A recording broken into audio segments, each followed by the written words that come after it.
And we're live from Capitol Hill waiting for today's Senate Health Committee hearing to get underway. Doctors Fauci and Redfield, along with other members of the White House Coronavirus Task Force, are expected to testify. They'll talk about the response and reopening phases of the pandemic lockdown. This is expected to get underway shortly.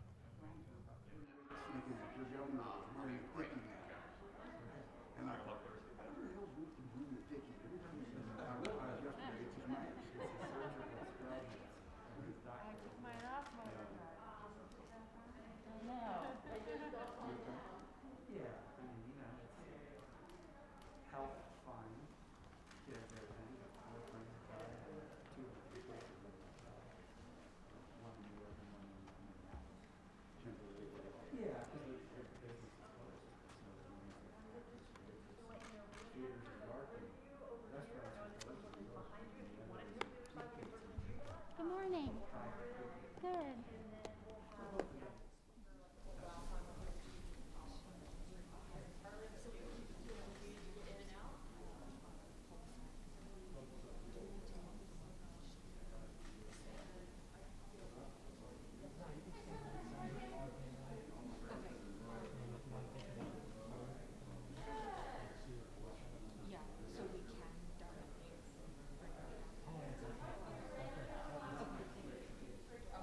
That's why you're here.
And we're live from Capitol Hill waiting for today's Senate Health Committee hearing to get underway. Doctors Fauci and Redfield, along with other members of the White House Coronavirus Task Force, are expected to testify. They'll talk about the response and reopening phases of the pandemic lockdown. This is expected to get underway shortly.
Education, Labor, and Pensions will please come to order. First, some administrative matters based on the advice of the attending physician and the sergeant at arms after we consulted with the Department of Health and Human Services and the Centers for Disease Control and Prevention. Individuals in the hearing room are at least 6 feet apart. As a result, there's no room for the public to attend in person. Representatives of the press are working as a pool to relay their observations to colleagues. The hearing may be watched online. An unedited recording will be available on the committee's website, www.healthsenate.gov. Witnesses are participating by video conference in a one-time exception. Some senators, including the chairman, are participating by video conference. Senators, we've been advised, may remove their masks, talking to the microphone when they're in the hearing room as they're 6 feet apart. I'm grateful to the Rules Committee, Sergeant at Arms, the Press Gallery, the Architect of the Capitol Police, committee staff, Chung Sheck and Evan Griffiths, all for their hard work to keep us safe. At our hearing last Thursday, I said that all roads back to work and back to school run through testing, and that what our country has done so far on testing is impressive, but not nearly enough. Over the weekend, Senator Schumer, the Democratic leader, was nice enough to put out a tweet quoting half of what I said. He left out the other half, the impressive part. So let me say again what I meant by that. When I said impressive, I meant that according to the Johns Hopkins University study, the United States has tested over 9 million Americans for COVID-19.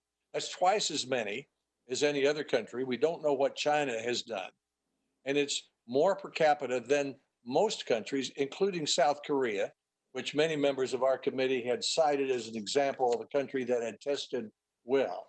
According to Dr. Deborah Birx, the United States will double testing in the month of May, which should get us up to about 10 million tests conducted. Now, here's what I mean by impressive here in Tennessee, where I am today. First, anyone who's sick, first responder, or healthcare worker can get tested. Our governor, Bill Lee, is also testing every prisoner, every resident and staff member in a nursing home. He's offered weekend drive-through testing. He's done specific outreach for testing to low-income communities. A Tennessean can get a free test at the local public health department. The governor's slogan is, if in doubt, get a test. Governor Lee sent his testing goals in May to the federal government, as every state has done. Federal government is helping him make sure that he has enough supplies in case he has trouble getting them through the labs and the other commercial sources. As a result, our state has tested about 4% of the population. The governor hopes to increase that by 7% in May. That's one of the best in the country. This impressive level of testing is sufficient, we believe, to begin phase one of going back to work. But as I said last week, it's not nearly enough to provide confidence to 31,000 students and faculty members, who we hope will show up at the University of Tennessee campus in August when school starts. Last week, I talked with UT Knoxville Chancellor Dondi Plowman about that. We said, what would persuade those 31,000 students, as well as the 50 million K through 12 students in the country and the other 5,000 university students, what will persuade them to go back to campus in August? That's where the new Shark Tank comes in. Dr. Collins at the National Institutes of Health calls it RADx. We had our hearing about that on Thursday. It's a really remarkable scientific exercise to take a few early stage concepts that are swimming around in what we call that competitive Shark Tank and see if Dr. Collins and his associates can find a few new technologies to create millions of new tests that will scale up rapidly and make it more likely that students will go back to school in August. For example, the FDA authorized last week its first diagnostic test using saliva that a person provides at home instead of a nose swab or blood. It authorized its first antigen test. We're hearing a lot about those, like the ones used for flu or strep throat, which involves the swabbing of a nose, and you can get the result in just a few minutes. Another proposal, not yet approved, is to put in your mouth a sort of lollipop sponge. Take a photo of that with your cell phone and send that to your doctor. If it lights up, you're positive. Or the university might send that saliva lollipop to a nearby laboratory, which could be a gene sequencing laboratory, which can deal with thousands of those samples overnight. That same process could occur at a middle school. It could occur at a factory. Of course, anyone testing negative one day can test positive the next, but such widespread screening of entire campuses, schools, or places of work will help identify those who are sick, trace down those who are exposed, and that in turn should help persuade the rest of us to go back to school and back to work. In addition to more testing, I expect Dr. Fauci to talk to us about additional treatments that will be available to reduce the risk of death, and the administration's plan to do something that our country has never done before, which is to start manufacturing a vaccine before it actually has been proven to work in order to speed up the result in case it does work. Those vaccines, those treatments are the ultimate solution. But until we have them, all roads back to work and school go through testing. The more tests we conduct, the better we can identify those who are sick and exposed. Then we can quarantine the sick and exposed instead of trying to quarantine the whole country. Now, in my opinion, this will require millions of new tests, many from new technologies. Some of these will fail, but we only need a few successes to get where we want to go. That's why I said on Thursday that what our country had done so far in testing is impressive, but not nearly enough. First, squeeze all the tests we can out of current technologies. Next, try to find new technologies to help us contain the disease and persuade us to go back to work. Now, one other thing. This is a bipartisan hearing to examine how well we're preparing to go safely back to work and to school, and to determine what else we need to do in the United States Senate. Such an exercise sometimes encourages finger pointing. Before we spend too much time finger pointing, I'd like to suggest that almost all of us, the United States and almost every country, so far as I can tell, underestimated this virus, underestimated how contagious it would be, underestimated how it can travel silently in people without symptoms to infect other people, how it can be especially deadly for certain segments of our population, the elderly, those with pre-existing conditions, minority populations. Let me go back to the March 3rd hearing that we had in our committee on coronavirus. 6 weeks after the first case was discovered in the United States, a day when only 2 deaths were recorded in this country, I read at that hearing this paragraph from the New York Times 2 days earlier on March the 1st. They reported this: much about the coronavirus remains unclear, the Times reported, and it's far from certain, this is March 3rd, March 1, that the outbreak will reach severe proportions in the United States or affect many regions at once. With its top-notch scientists, modern hospitals, and sprawling public health infrastructure, most experts agree the United States is among the countries best prepared to prevent or manage such an epidemic. That was the New York Times on March 1. A lot of effort has gone into trying to make our country well prepared. Over the last 20 years, 4 presidents, several Congresses, in response to 9/11, bird flu, Katrina, Ebola, H1N1, MERS, passed 9 major laws to try to help get this country ready for what we're going through today. These laws stood up the Strategic National Stockpile, created an assistant secretary for preparedness. It created incentives for the developments of vaccines and medicines that we're using today, strengthened the Centers for Disease Control, created BARDA, thanks to the leadership of Senator Blunt and Senator Murray for 5 straight years. We've significantly increased funding for the National Institutes of Health. All this was part of a shared goal. Democrats, Republicans, 4 presidents, several Congresses, to try to get ready for what we're going through today, whether it was known like anthrax or unknown like COVID-19. But despite all that effort, even the experts underestimated COVID-19. This hearing is about how we improve our response to this virus as well as the next one. During the oversight hearing, I also intend to focus on, as I just said, the next pandemic, which we know is coming. What can we learn from this one to be ready for the next one? What can we learn from the fast tracking of vaccines and treatments that we're about to hear about that will make it even faster the next time? How can we keep hospitals and states from selling off protective equipment when their budget gets tight?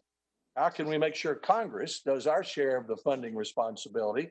How do we provide enough extra hospital beds without canceling elective surgery, hurting other patients, and bankrupting hospitals? Whose job should it be to coordinate supply lines so that protective equipment and supplies get where they're supposed to go when they're supposed to go?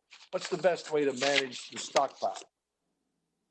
My preacher once said, "I'm not worried about what you do on Sunday. It's the rest of the week that concerns me." I'm afraid that during the rest of the week between pandemics, we relax our focus on preparedness. We become preoccupied with other important things. Our collective memory is short. Just 3 months ago, this country was preoccupied with impeaching a president. Now that seems like ancient Roman history. Now, while this crisis has our full attention, I believe we should put into law this year whatever improvements need to be made to be well prepared for the next pandemic. If there is to be finger pointing, I hope they're pointed in that direction. We're fortunate today to have four distinguished witnesses who are at the heart of the response to the coronavirus. We're grateful for their service to our country. I've asked them each to summarize their remarks in 5 minutes. Then we'll have 5 minute round of questions from each senator. I've agreed we'll end our hearing about 12:30 after we have a full round of questions. Every senator will have a chance to have his or her 5 minutes. Senator Murray will then have an opportunity to ask the last question or to close the hearing, and I will then close the hearing. There will be other hearings to follow this hearing, like last Thursday's hearing, and senators may submit their questions in writing within the next 10 days. Staying at home indefinitely is not the solution to this pandemic. There is not enough money available to help all those hurt by a closed economy. All roads back to work and back to school lead through testing, tracking, isolation, treatment, and vaccines. This requires widespread testing, millions more tests created mostly by new technologies to identify those who are sick and who've been exposed so they can be quarantined, and by containing the disease in this way, give the rest of America enough confidence to go back to work and school. For the near term, help make sure those 31,000 UT students and faculty members show up in August. We need widespread testing, millions more tests created mostly by new technologies to identify those who are sick and who have been exposed so they can be quarantined. By containing the disease in this way, give the rest of America enough confidence to go back to work and back to school. Senator Murray. Well, thank you very much, Mr. Chairman. My thoughts are with you and your team right now as you try to navigate the same challenge so many in our country are worried about. We all wish your staff member a speedy recovery. And as everyone works to take appropriate safety precautions today, I'd like to thank not only our witnesses for joining us today, but also our committee staff for working to set up a safe format for members and witnesses and the public to participate in this hearing remotely. Families across the country are counting on us for the truth about the COVID-19 pandemic, especially since it is clear they will not get it from President Trump. Truth is essential so people have the facts so they can make decisions for themselves and their families and their communities. Lives are at stake. If the president isn't telling the truth, we must, and our witnesses must, and we're counting on you today.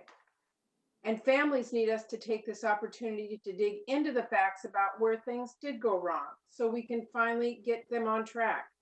Because the Trump administration's response to this public health emergency so far has been a disaster all on its own.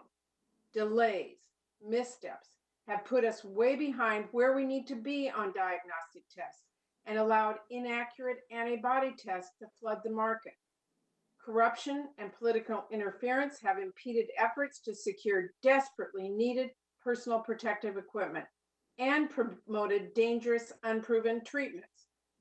And we recently learned that after experts at the Centers for Disease Control and Prevention spent weeks developing a detailed guide to help our communities understand how to safely reopen when the time comes, the Trump administration tossed it in the trash bin for being too prescriptive. But this is far from the first time this administration has silenced experts who were doing their job and putting public health first. The fact of the matter is, President Trump has been more focused on fighting against the truth than fighting this virus, and Americans have sadly paid the price. Since this committee last heard from these witnesses on March 3rd, we have seen over 900 deaths in my home state of Washington, over 80,000 deaths nationally, and the numbers continue to climb. Still, President Trump is trying to ignore the facts and ignore the experts who've been very clear we are nowhere close to where we need to be to reopen safely. My hope today is that we can cut through this and have a serious discussion about what is needed to safely open, how close we are as a country to meeting those needs, and how we actually get there. One thing that's abundantly clear, we need dramatically more testing. It is unacceptable we still don't have a national strategic plan to make sure testing is free, fast, and everywhere.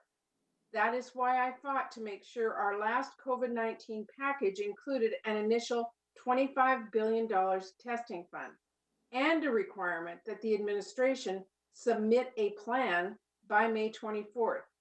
And when I say a plan, I don't mean a PR plan. I mean a plan with specific timelines and numeric goals for supply and funding needs, one that actually addresses the issues we're seeing on testing capacity and distribution and disparities and building out our public health system, and makes clear to states and tribes and employers and the American people what they can expect and what the administration will do to keep Americans safe. But testing alone won't be enough to reopen our country. We still need far more personal protective equipment than has been available for our healthcare workers on the front lines. And we will need far more for other workers as we reopen. So we desperately need this administration to step up and get that equipment to states who are doing everything in their power to purchase supplies, but simply cannot get nearly enough. Because the reality is, unlike states, the federal government has the tools to actually fix the problem if only the administration would use them. And we also need that equipment to actually work and for the FDA to act promptly if it does not weeks later when people may have already been exposed. And just as importantly, we can't expect people to go back to work or to restaurants or to confidently send their kids to school if there isn't clear, detailed guidance about how to do that safely. Schools, from early childhood through college, need to know how to keep their students, their staff, and their educators safe. When should they wear masks? How do you run a school cafeteria or a school bus? And if they can't reopen classrooms, schools and families need to know we are working to ensure every student gets an education. Tools like online learning can only get us so far if we don't address the digital divide so that every student can access them. And even then, there will be learning loss that could deepen existing educational disparities among low-income students, students with disabilities, English language learners, and other vulnerable populations if we don't make sure they get equal access to resources and support. And of course, schools aren't the only workplaces we've got to be thinking about. We need to make sure that industries across the country know how to safely reopen and that people know their workplace is safe. Secretary Scalia needs to stop dragging his feet and do his job and have the Department of Labor set forward a rule that makes clear worker safety is not optional. Mr. Chairman, I hope this committee can hear about those critical issues from Secretary Scalia and Secretary DeVos, as well as other experts in the space in the days ahead. And this is especially important to protect workers and residents at our nursing homes and other congregate care facilities, where we've seen some of the most deadly outbreaks. And as the rash of outbreaks at meatpacking plants shows, this isn't just an issue for the healthcare industry, it is an issue for everyone. And just as we need a plan before we can start to reopen, we also need a plan well before we have a safe and effective vaccine to guarantee that we can quickly produce and distribute it on a global scale and make it free and available for everyone. So I'll be asking about our progress on those issues today. Today, safely reopening our country may be a ways off, and the administration's planning may be way behind. But there's still a lot that Congress needs to do. There isn't time to spare. Some, including the White House, say we've already provided enough economic relief. Well, my question to them is, what good is a bridge that only gets you to the middle of the river? We don't need to wait around to see if people need more help. We know they do. We need to work quickly on another aggressive relief package, and we need to make sure our priorities in that bill are protecting our workers, our students, and our families, and addressing this public health crisis, not bailing out corporations or protecting big business from accountability. People across the country are doing their part. They are washing their hands and wearing masks and social distancing and staying home. They need their government to do its part too. They need leadership. They need a plan. They need honesty, and they need it now before we reopen, so they can rest assured that we are doing things safely and competently with their health and well-being as a top priority. Thank you, Mr. Chairman.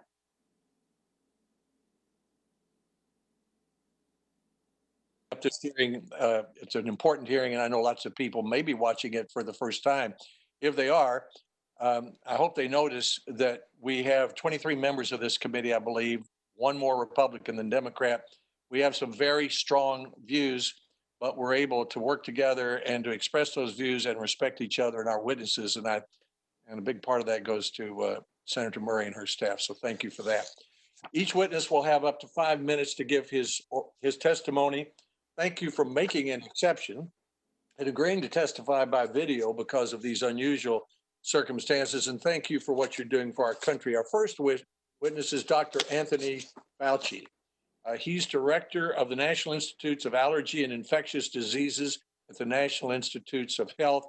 He's held that position since 1984, which meant he's advised 6 presidents and worked on HIV, AIDS, influenza, malaria, Ebola, and other infectious diseases. He was involved in treating Ebola patients at NIH and also worked on vaccine trials for Ebola. Next, we'll hear from Dr. Robert Redfield. He's director of the U.S. Centers for Disease Control and Prevention, which has its headquarters in Atlanta. More than 30 years, he's been involved with clinical research related to chronic human viral infections and infectious diseases, especially HIV. He was the founding director of the Department of Retroviral Research within the U.S. military's HIV research program. He spent 20 years with the U.S. Army Medical Corps. Third, Admiral Brett Giroir. Admiral Giroir is Assistant Secretary for Health at the U.S. Department of Health and Human Services. That puts him in charge of development of public health policy recommendations. He's taken on the responsibility for coordinating testing and focused on the increasing number of tests that we can do with existing technology. His federal service includes a variety of activities with our Defense Department in advanced research, threat reduction. He was part of the Blue Ribbon Panel to reform the U.S. Veterans Health System. And finally, we'll hear from Dr. Stephen Hahn. He's commissioner of the Food and Drug Administration. Before joining FDA, he was the chief medical executive of the University of Texas MD Anderson Cancer Center. He was chair of the Department of Radiation Oncology at the University of Pennsylvania. He was a senior investigator at the National Institutes of Health. He was commander of the U.S. Public Health Service Commission Corps in 2025. Now we'll ask each of our witnesses to summarize their remarks in 5 minutes. Following that, Each senator will have 5 minutes for questions and answers in order of seniority. Dr. Fauci, let's begin with you. Welcome. Thank you very much, Mr. Chairman, Ranking Member Murray, and members of the committee. Thank you for giving me the opportunity to discuss with you today the role of the National Institutes of Health in research addressing COVID-19. The strategic plan that we have is fourfold. One, to improve our fundamental knowledge of the virus and the disease it causes. Next, to develop new point-of-care diagnostics. Next, to characterize and test therapeutics. And finally, to develop safe and effective vaccines. First, with regard to diagnostics. As you probably heard from Dr. Francis Collins last Thursday, the NIH has developed a rapid acceleration of diagnostics program called RADx, with an award to that specific program of up to $500 million to support the development of COVID-19 diagnostics. It is a national call for innovative technologies that will be evaluated in a Shark Tank-like selection process to get to either success or failure rapidly. Moving on to therapeutics, I'll talk a bit about the remdesivir success antiviral in a moment, but let me emphasize that there are a number of broad-spectrum antivirals that are in various stages of testing. In addition, we will be looking at convalescent plasma, which is plasma from individuals who've recovered from COVID-19, to be used in passive transfer, either in prevention or treatment. In addition, hyperimmune globulin, which can be used as a gamma globulin shot. We'll be looking at repurposed drugs, as well as immune-based therapies and host modifiers, and finally, monoclonal antibodies. Let me take a moment to describe the remdesivir placebo-controlled randomized trial, which was done internationally with a power of more than 1,000 individuals in sites throughout the world. It was in hospitalized patients with lung disease. The endpoint was primarily time to recovery. The result was statistically significant, but really modest. And we must remember, it was only a modest result, showing that the drug made a 31% faster time to recovery. We hope to build on this modest success with combinations of drugs and better drugs. Moving on to vaccines. There are at least 8 candidate COVID-19 vaccines in clinical development. The NIH has been collaborating with a number of pharmaceutical companies at various stages of development. I will describe one very briefly, which is not the only one, but one that we have been involved in heavily developing with Moderna. It's a messenger RNA platform. You might recall in this committee that in January of this year, I said that it would take about 1 year to 18 months if we were successful in developing a vaccine. The NIH trial moved very quickly. On January 10th, the sequence was known. On January the 11th, the Vaccine Research Center met to develop a plan. On the 14th of January, we officially started the vaccine development. 62 days later, we are now in phase 1 clinical trial with the 2 doses already fully enrolled. There will be animal safety. The phase 1 will directly go into phase 2-3 in late spring and early summer. And if we are successful, we hope to know that in the late fall and early winter. There are some important issues, however, in COVID-19 vaccine development. We have many candidates and hope to have multiple winners. In other words, it's multiple shots on goal. This will be important because this will be good for global availability if we have more than one successful candidate. We also, as the chairman mentioned, will be producing vaccine at risk, which means we'll be investigating considerable resources in developing doses even before we know any given candidate or candidates work.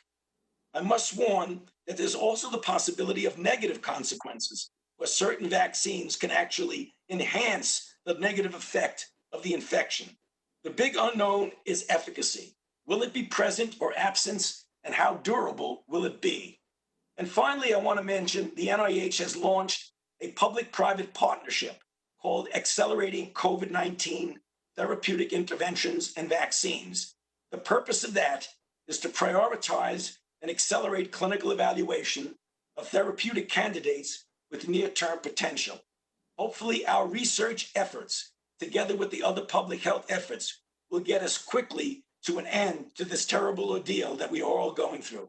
Thank you very much. Happy to answer questions later.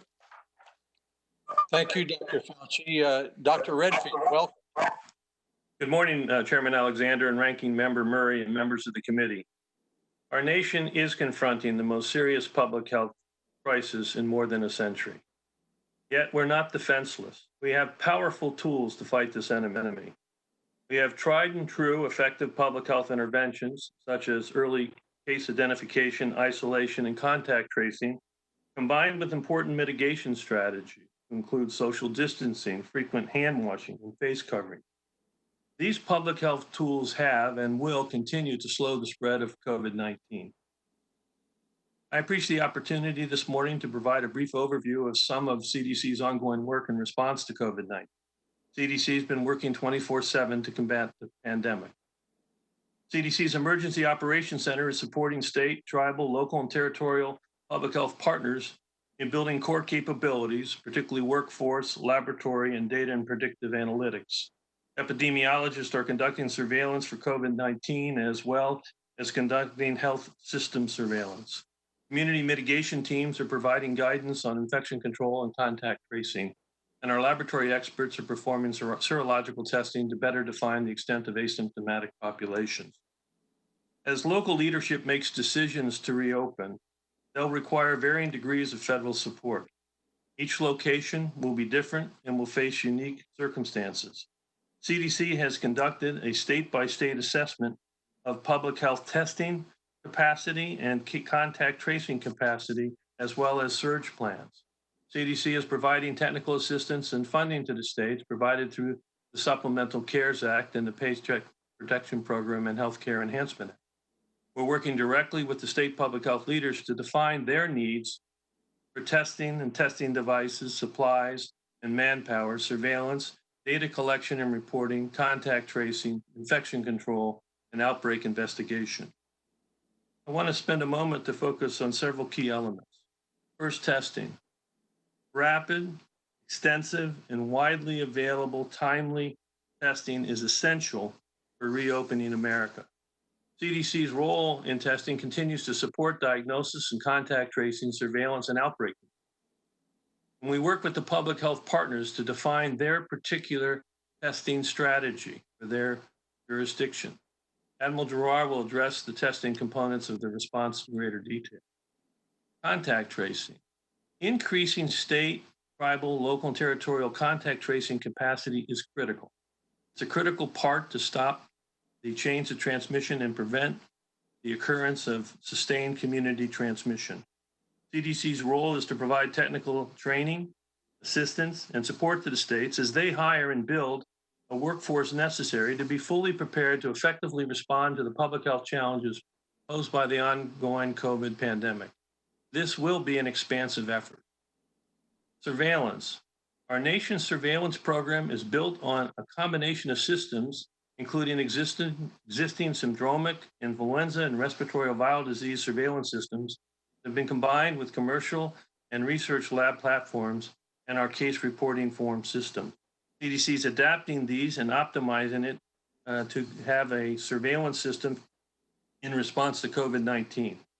Importantly, in light of the significant occurrence of asymptomatic infection, the surveillance for asymptomatic infection becomes an important public health tool for early case identification.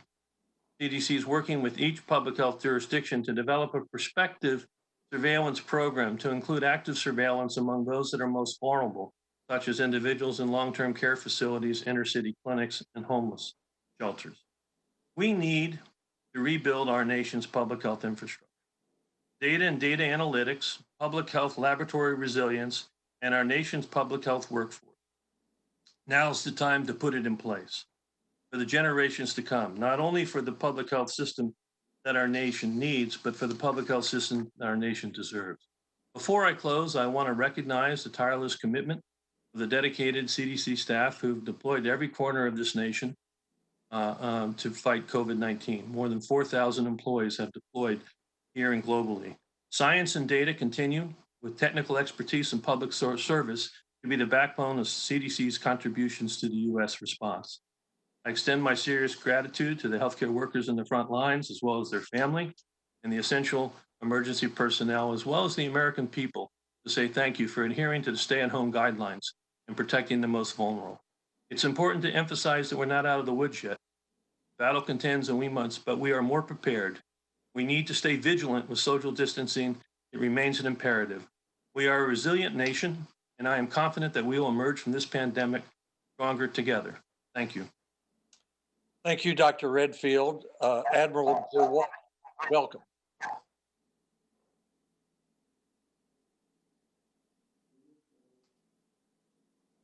Here to provide you with an update on the nation's progress in testing for COVID-19.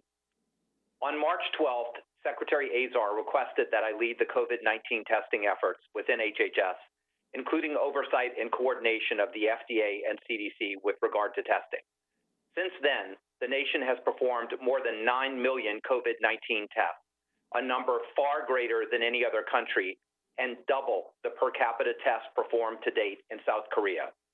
To reach this point, we implemented a phased approach to meet testing needs during mitigation and now during phase 1 reopening of America. Beginning March 20th, we pioneered 41 community-based drive-through testing sites in locations prioritized by the CDC. These sites have been a profound success, testing over 167,000 high-risk individuals and demonstrating a prototype that is being duplicated multifold in nearly every state. Next, the administration leveraged trusted retailers, including CVS, Rite Aid, Walgreens, Walmart, Kroger, and Health Mart, who are now providing testing at 240 locations in 33 states, 69% of which are in communities with moderate to high social vulnerability. To meet the need for collection supplies, like swabs and media tubes, we first secured the global supply chain through a military air bridge. We worked directly with manufacturers to increase domestic production. We collaborated with the private sector and the FDA to validate multiple swab and media types that vastly expanded supplies while minimizing the need for PPE. Finally, we used Title III of the Defense Production Act to further invest in domestic manufacturing to prepare us for reopening. To support the need for surveillance testing during reopening, on April 27th, we issued a new testing framework that also prioritized testing for persons without symptoms who are prioritized by health departments or clinicians for any reason, including screening of asymptomatic individuals according to state and local plans. Next, our federal multidisciplinary team conducted multiple calls with leadership from each state to set state-specific testing objectives. Collectively, states and territories established an overall goal to perform 12.9 million tests over the next 4 weeks. The federal government is able to and will support the achievement of this goal. Specifically, the federal government is shipping to states 12.9 million swabs and over 9.7 million tubes of media in May alone. Last month, we also detailed the location and capacity of every lab machine in every state that could potentially run COVID-19 assays, and our team has worked with test suppliers to match reagents to these machines. Looking forward, between now and the end of 2020, the federal government will procure over 135 million swabs and 132 million tubes of media and distribute these to states as requested to supplement the now robust commercial supply.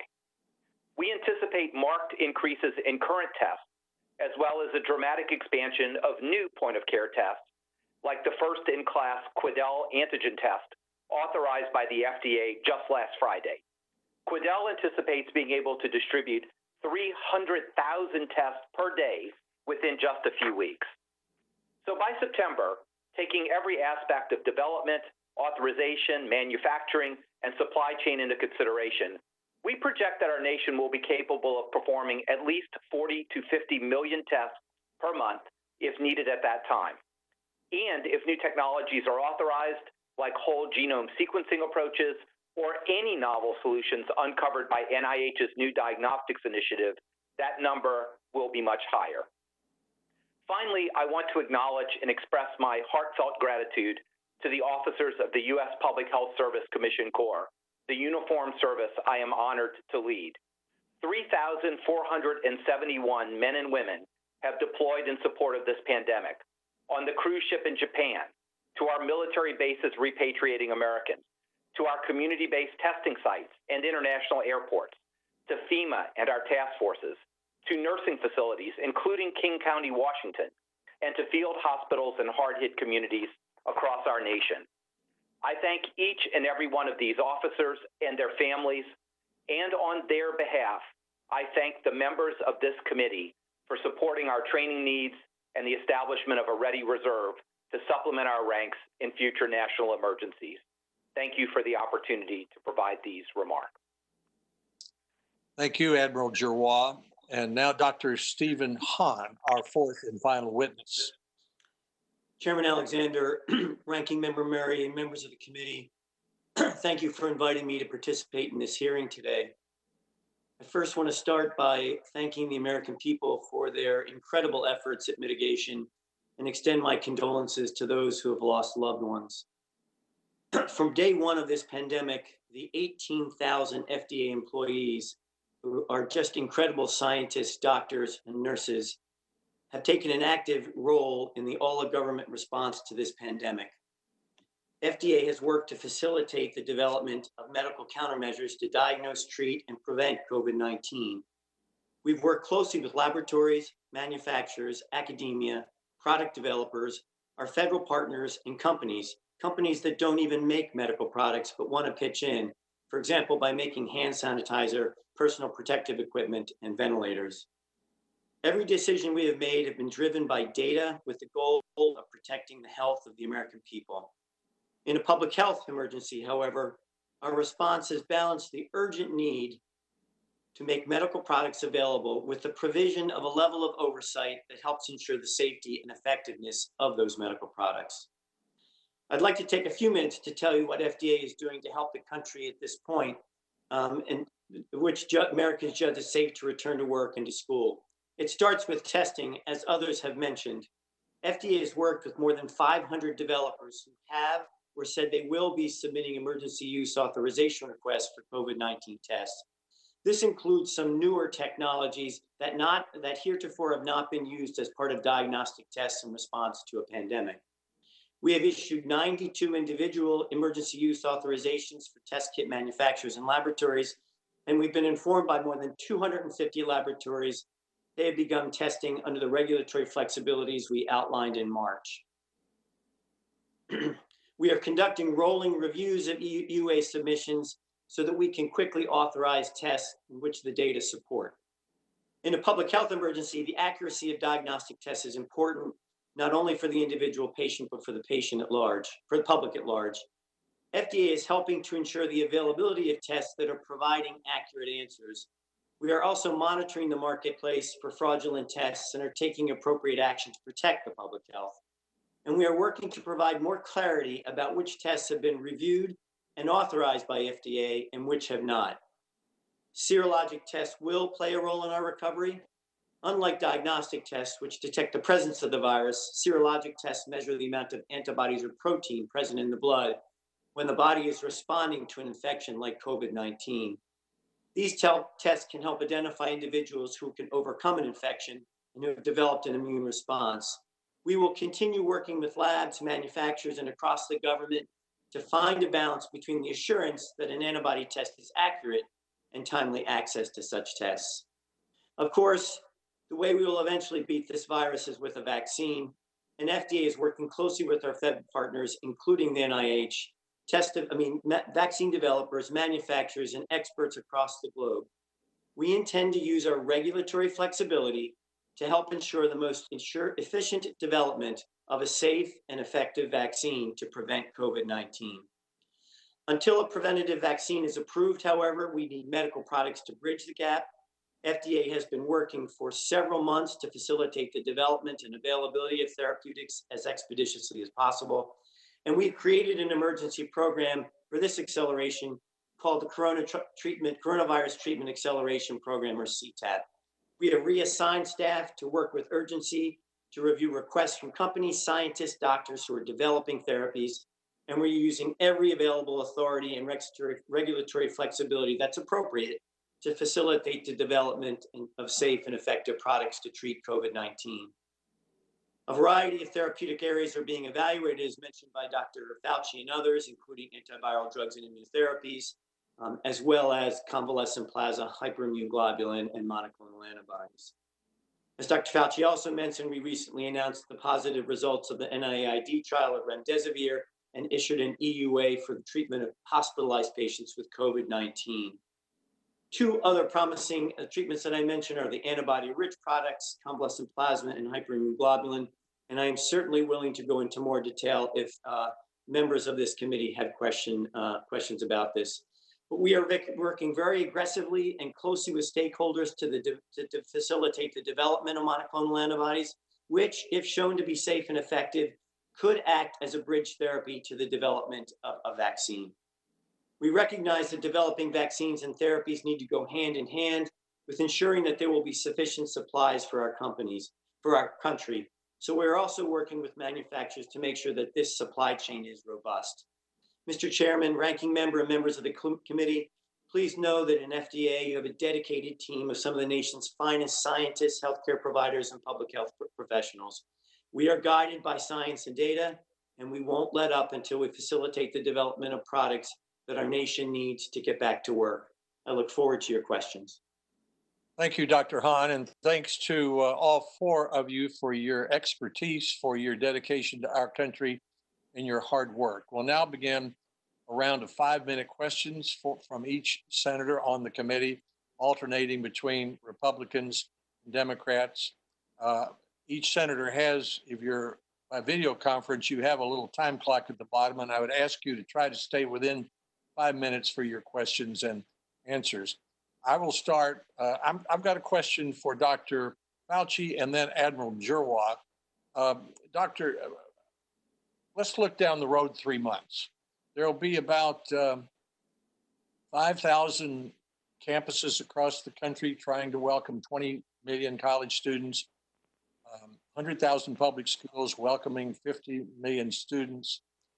What would you say to the chancellor of the University of Tennessee, Knoxville, or the president or the principal of a public school about how to persuade parents and students to return to school in August? Let's start with treatments and vaccines first, Dr. Fauci, and if you could save about half of my 5 minutes for Admiral Giroir for testing, I would appreciate it. Thank you very much, Mr. Chairman.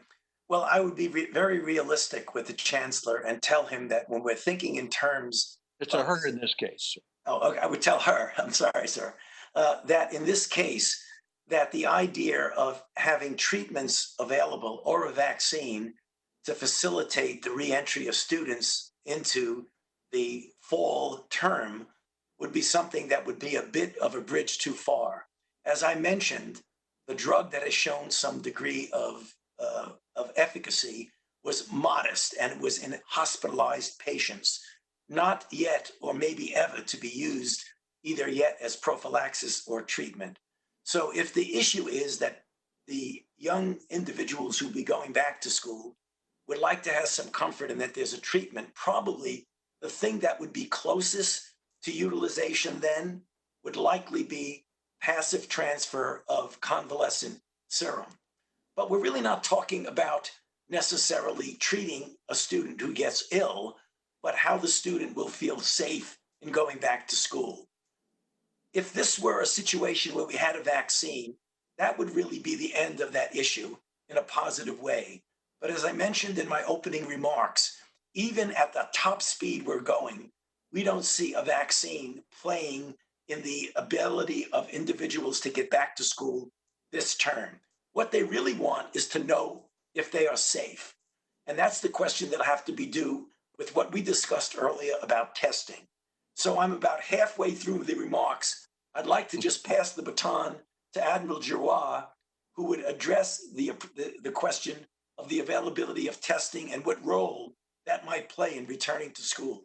Thank you, sir. Well, thank you, Doctor. Thank you, Dr. Fauci. And Admiral Giroir, you said that while we're doing about 10 million tests this month, that we might be as high as 40 or 50 million by September, and a month, which is a significant increase. So if I'm chancellor of the University of Tennessee, could I develop a strategy where I'd say to all my students, we have, for example, an antigen test, which is quick and easy. You want everybody on campus to come by and take it once before you begin school. That will at least let everybody know that on that day we've isolated anybody who's positive, and then we can continue to monitor. Is that strategy possible in August and September? So thank you, Mr. Chairman, and I may reserve 20 seconds for Dr. Redfield as well. The strategy that's going to be employed really depends heavily on what's the community spread at that time. If there's almost no community spread, your strategy will be different. If there's high community spread, it will also be different. But yes, technically, we will have the ability, and your chancellor will have the ability. We expect there to be 25 to 30 million point of care tests per month available. It is certainly possible to test all of the students, or it is much more likely that there would be a surveillance strategy done where you may test some of the students at different times to give an assurance that there's no circulation, and that would be done in conjunction with the CDC and the local health department. There's also strategies that are still needing to be validated, but of pooling samples. We know in some experimental labs as many as 10 or 20 samples can be pooled. So essentially one test could test 20 students. And finally, there are some experimental approaches that look interesting, if not promising, that, for example, wastewater from an entire dorm or an entire segment of a campus could be tested to determine whether there's coronavirus in that sewerage, the wastewater. So there are other strategies being developed. And I'd like to at least give 20 seconds to Dr. Redfield, who really will be working on the strategy of how to employ the test given different community spread. Dr. Redfield? Yeah, just some quick comments, sir. I mean, first, I think it's really important to evaluate critically the role of changes in social distancing on college campuses and schools and the situation, not to forget the importance of what we've learned. Clearly, also developing an aggressive program for wellness education, making sure people understand when they're symptomatic, they need to seek evaluation. I think you are going to have to look at the role of testing. I think there is going to be an important role of testing in this circumstances, and I think it will be individualized based on where these different schools are, how much infection is in that. I'm going to wrap it up there so I can set a good example for the other senators with their 5 minutes. Senator Murray. Thank you very much, Mr. Chairman, and thank you to all of our witnesses. Dr. Fauci, you have warned of needless suffering and death if we push to reopen too soon, but the president has actually been sending the opposite message. I want to ask you today, what is the most important message you have for communities and states that are reopening, even as our public health experts make it clear it's too soon? Tell us what the consequences are. Thank you very much for that question, Senator Murray. As I've said many times publicly, what we have worked out is a guideline framework of how to safely open America again. And there are several checkpoints in that, with a gateway first of showing, depending on the dynamics of an outbreak in a particular region, state, city, or area, that would really determine the speed and the pace with which one does re-enter or reopen.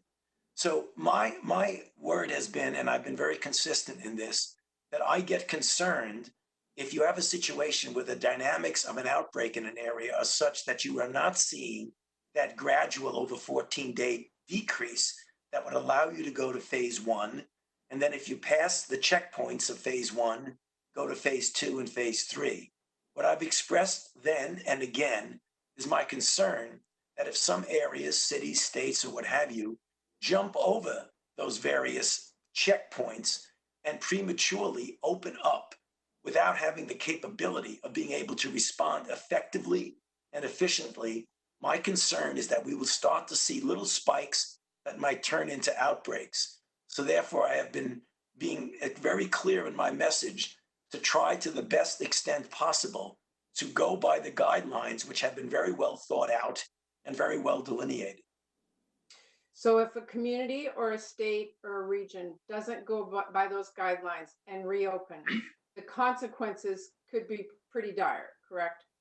the consequences could be really serious, particularly, and this is something that I think we also should pay attention to, that states, even if they're doing it at an appropriate pace, which many of them are and will, namely a pace that's commensurate with the dynamics of the outbreak, that they have in place already the capability that when there will be cases, there is no doubt, even under the best of circumstances, when you pull back on mitigation, you will see some cases appear. It's the ability and the capability of responding to those cases with good identification, isolation, and contact tracing will determine whether you can continue to go forward as you try to reopen America.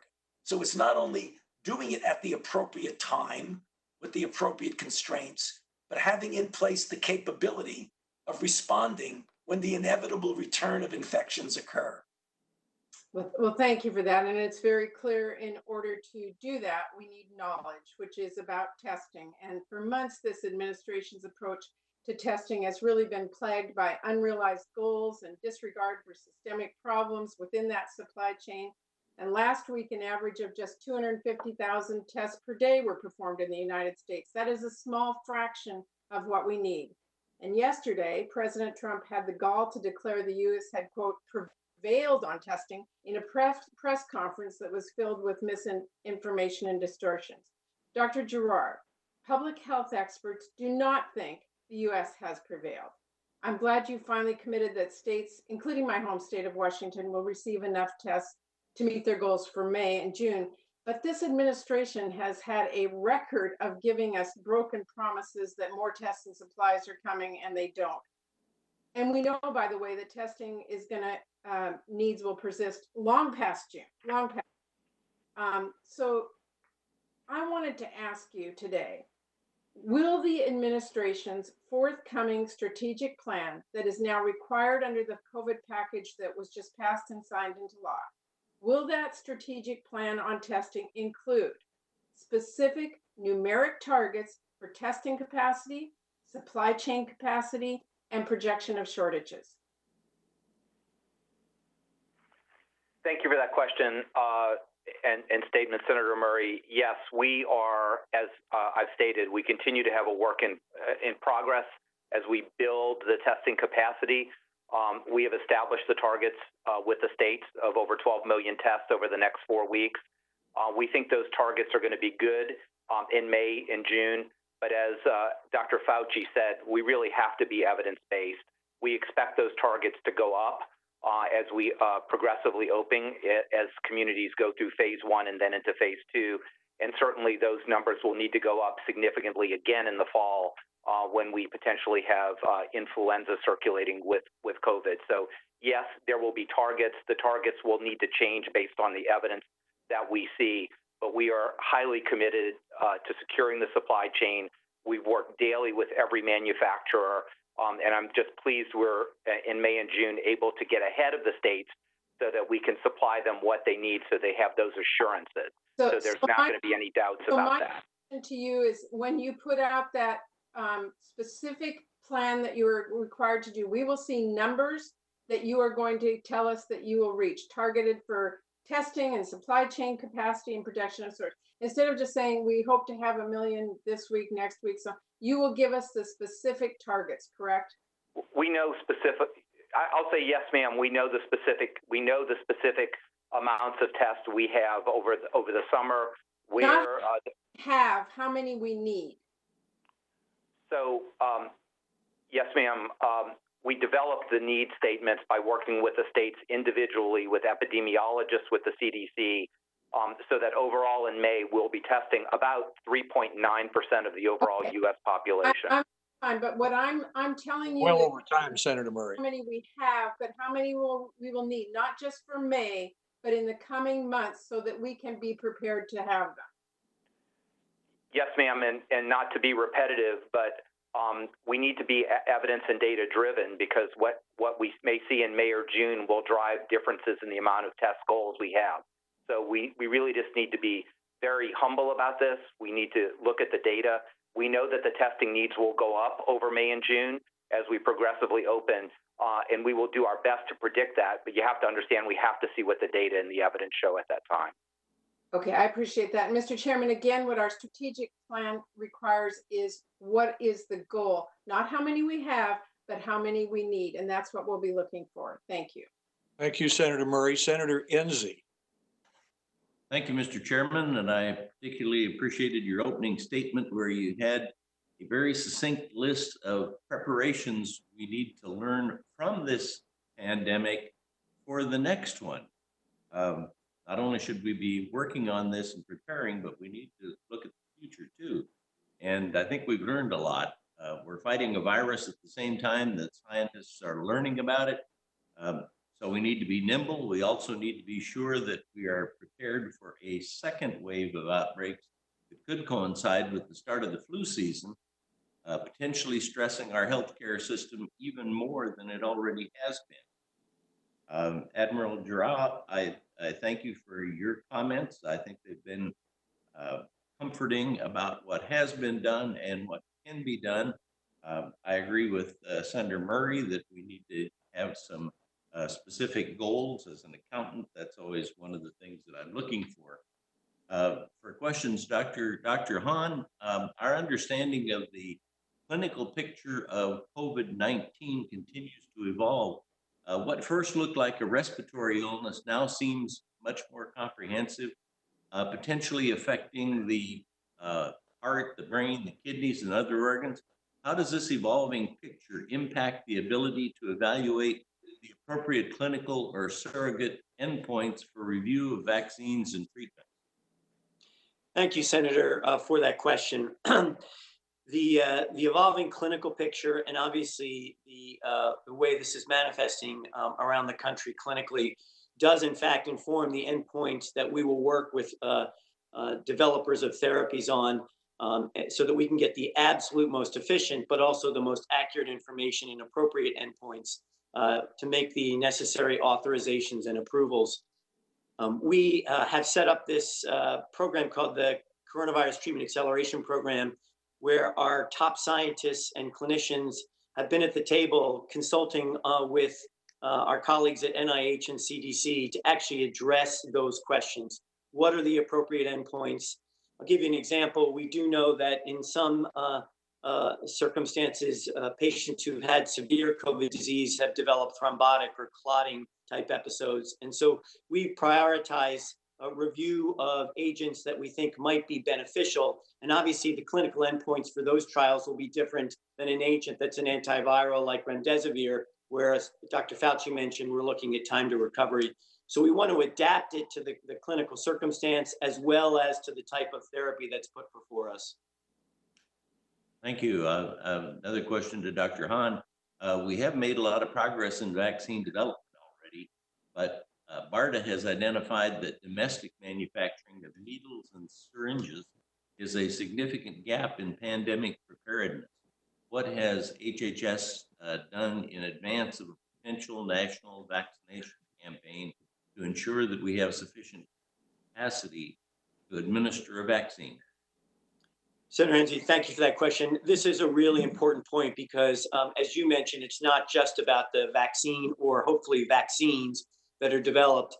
It's all about it's also about the supplies that are needed as well as an operational plan for administering the vaccine. So this is an all of government approach. There is a program that's been set up called Operation Warp Speed that includes Dr. Collins, Dr. Fauci, his colleagues at NIH, the Department of Defense, as well as other members of HHS and FDA.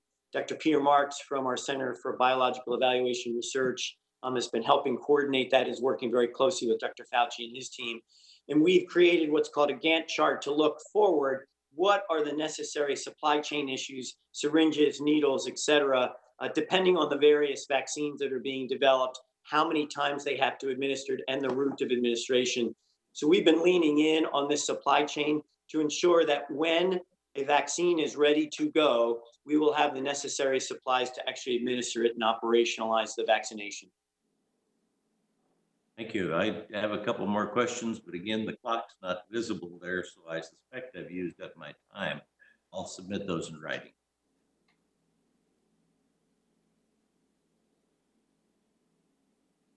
Thank you, Senator Enzi. Senator Sanders. Thank you very much, Mr. Chairman. And let me thank all of the panelists for the hard work they're doing and for being with us today.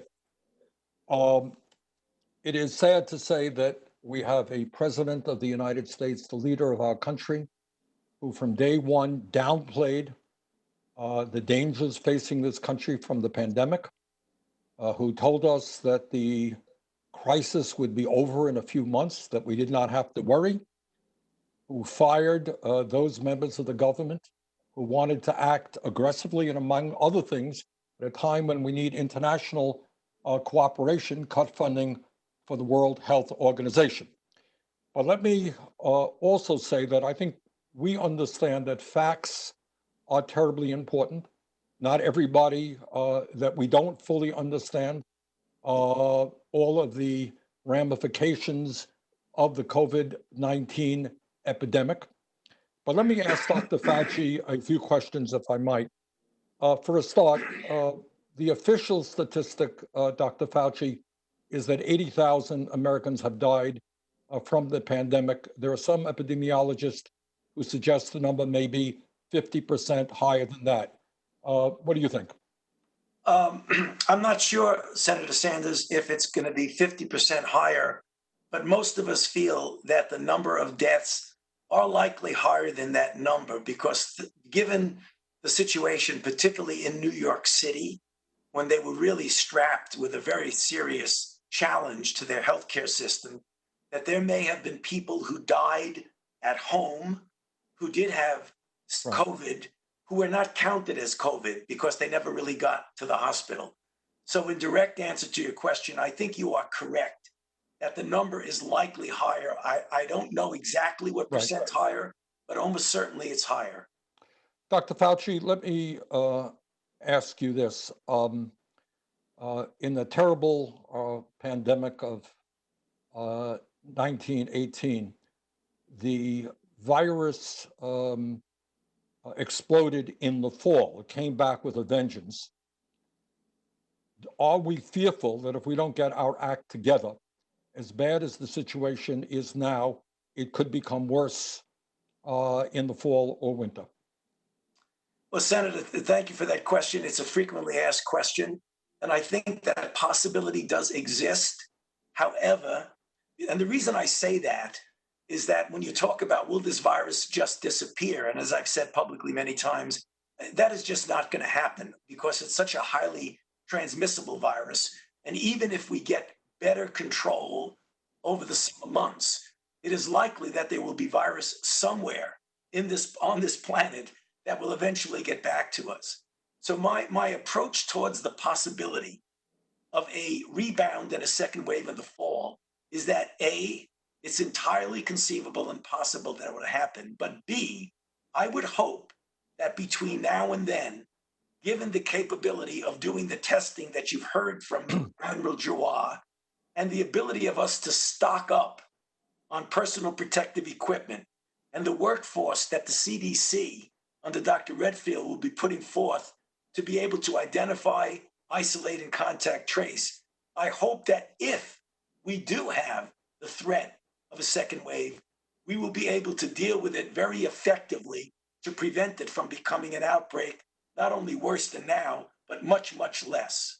Okay, well, let me ask, we've heard a lot of discussion about vaccines. Obviously, everybody in Congress and in this country wants a vaccine. We want it as quickly as possible, as effective as possible.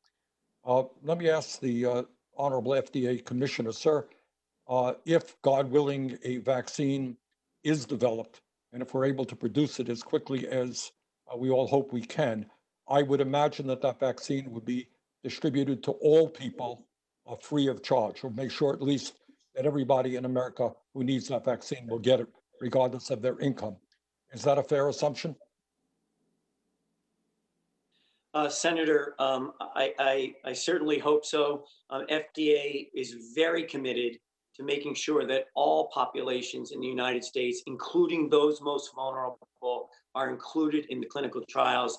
And well, that's not what I'm asking. What I'm asking is, if and when the vaccine comes, it won't do somebody any good if they don't get it. And if they have to pay a sum of money for it in order to profit the drug companies, that will not be helpful. Are you guaranteeing the American people today that that vaccine will be available to all people, regardless of their income? Sir, the payment of vaccines is not a responsibility of FDA, but I'm glad to take this back to the task force. I share your concern that this needs to be made available to every American. Does anybody else want to comment on that? Mr. Jorrell, do you think we should make that vaccine, when hopefully it is created, available to all regardless of income? Or do you think that poor people and working people should be last in line for the vaccine? I'm sorry, Senator, were you asking me? Yes, I was, sir. Yes, I was. No, my office is one of the offices committed to serving the underserved, and we need to be absolutely certain that if a vaccine or an effective therapeutic or preventive is available, that it reaches all segments of society, regardless of their ability to pay or any other social determinants of health that there may be. Good. So what you're telling the American people today, that regardless of income, every American will be able to gain access to that vaccine when it comes. They should gain access to it. I don't control, I think you represent an administration that makes that decision.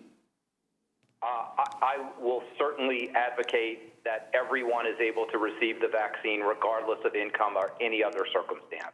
Let me just switch gears. Senator Sanders. All right. I'm sorry. All right. Thank you, Mr. Chairman. Those are important questions. I don't want to cut senators off, and it's hard to see the time clock, but if we could stay as close as possible, 5 minutes, then all senators can get their questions in. Thank you, Senator Sanders. Senator Burr. Thank you, Mr. Chairman, and thank our witnesses today for what you've done for the people in this country and their safety and people around the globe. Let me ask you, Dr. Fauci, because you've been in the task force and at a majority of the press conferences, has anybody in this administration ever asked you or any member to take the foot off the gas of trying to find a cure or any type of countermeasure? No, Senator, not at all. As a matter of fact, we at MAH, as you know, have been right from the very beginning, put our foot right on that accelerator in every aspect, including the development of vaccines and therapeutics. And as I described in my opening statement, we actually started that in January, literally days after the virus was known and its sequence was published. So no, I have never been told by anyone to pull back on the development of any countermeasure or any basic and clinical research project that we've been involved in. Thank you, Dr. Fauci. This question is for Dr. Redfield. Dr. Redfield, we have authorized in this committee and appropriated out of Congress multiple times over the last few decades money for biosurveillance, and you talked about it. In the past 4 years, from FY16 to FY20, it's been $23 million a year, and with the CARES Act, it's over $1 billion in biosurveillance. We've seen the private sector go out and use data available to track the progress and spread of coronavirus around the world. Why has CDC not contracted with private sector technology companies to try to use their tools for biosurveillance? Senator, thank you for the question. This is a critical issue, as you know, and also comes into one of the core capabilities I talked about, data analytics and data modernization, which we're appreciative of the additional funding Congress has given. I can tell you that this is under critical review now. We do have contracts with some of the private sector groups now to try to make the type of availability of data that we've seen with Florida available in all of our jurisdictions across the country, and in the process of making that happen. Dr. Redfield, in April of last year, June of last year, we reauthorized the pandemic and all hazards legislation, which authorized at that time 30 new billets, 30 new employees at CDC specifically in surveillance. Now, I asked Dr. Shukit in March how many of those 30 had been filled. She said 0. As of mid-April, 0 of those 30 billets had been filled. How many of those 30 employees that this committee authorized CDC to bring on for biosurveillance have been filled today? Sir, again, thank you for the question. I know our staffs have been in discussion since Dr. Schuckett's testimony, and I know we're in the process of continuing to try to figure out how to move that forward, sir. I can get back to you on it as I discuss what progress has been made since we had that discussion post her hearing with you when you brought that to light. Well, I brought it to light the 1st of March, and now we're in mid-May. So I'm hopeful that we won't just talk about surveillance, we'll actually execute it, and we'll focus the unbelievable amounts of money that we've provided for you, that they will show some benefit to the American people. Dr. Fauci, let me come back to you. This is one of the fastest development timelines we've ever seen for vaccines. And the American people, and hopefully people around the world, will be the beneficiary of what you find and the eventual licensure of that product. What are the biggest unknowns with this particular virus that can affect the development process? And Dr. Hahn, if you've got anything to add after that to this, please do. Dr. Fauci. Yeah, thank you very much, Senator Burr. Well, there are a couple of things that I think are inherent in all vaccine development. First of all, there's no guarantee that the vaccine is actually going to be effective. As you well know, because we've discussed this many times in the past, that you can have everything you think that's in place and you don't induce the kind of immune response that turns out to be protective and durably protective. So one, the big unknown is it will be effective. Given the way the body responds to viruses of this type, I'm cautiously optimistic that we will, with one of the candidates, get an efficacy signal. The other thing that's an unknown, that's of concern, but we'll be able to get around that by doing the tests properly, is that do you get an enhancement effect? Namely, there have been a number of vaccines, 2 in particular, dengue and respiratory syncytial virus, when the vaccine induces a suboptimal response, and when a person gets exposed, they actually have an enhanced pathogenesis of the disease, which is always worrisome. So we want to make sure that that doesn't happen. Those are the 2 major unknowns. Putting all those things together, Senator Burr, I still feel cautiously optimistic that we will have a candidate that will give some degree of efficacy, hopefully a percentage enough that will induce the kind of herd immunity that would give a protection to the population at home. Dr. Hahn, anything to add to that? Yes, sir. Thank you for the question. The obstacles from a regulatory point of view, I think, are being met by the approach that's being taken out of HHS and led by Peter Marks, and that is a common preclinical development pathway so that we can appropriately assess one vaccine against the other, and then a master protocol that allows for a common control group and an assessment of very common endpoints. That'll let us be as efficient as possible for the development of vaccine. We will evaluate approximately 10 candidates preclinically, and then in the phase 1 and phase 2 studies, and then take 4 to 5 into phase 3 studies in this HHS effort. So I think those are the obstacles that can be broken down to speed the development, but also allow us to ensure safety and effectiveness. Mr. Chairman, yesterday the state of North Carolina started to publicize the recovered numbers, those individuals who had coronavirus but have recovered. It's my hope that nationally we will start reporting the recovered numbers. I think that's important for the American people to hear. I yield back. Thank you, Senator Burr. Senator Casey. Mr. Chairman, thank you for the hearing as well as Ranking Member Murray. Mr. Chairman, I wanted to start today with a question regarding nursing homes. In particular, across the state like ours, we've had, as you might know, a high number of cases in Pennsylvania. At last count, over 57,000 cases. The number of deaths have gone above 3,700. And of course, a lot of those deaths are in nursing homes. We're told that nationally, more than a third, as high as 35% of all deaths have been in nursing homes, either the death of a resident of a nursing home or a worker. So I'm going to start today with a question for Dr. Redfield. Doctor, when we consider this challenge in our long-term care facilities, When we look at the number of deaths in nursing homes, I think a lot of families want basic transparency. And that's one of the reasons why Senator Wyden and I sent you a letter dated April the 2nd. It was directed to you as well as the administrator of the Centers on Medicare Medicaid Services, Seema Verma. And in that letter, we asked for basic information about what the administration was doing to track the outbreaks in nursing homes, to provide information, basic information, to families and residents, the families of residents in nursing homes, certainly to the workers as well as to the community and public health professionals.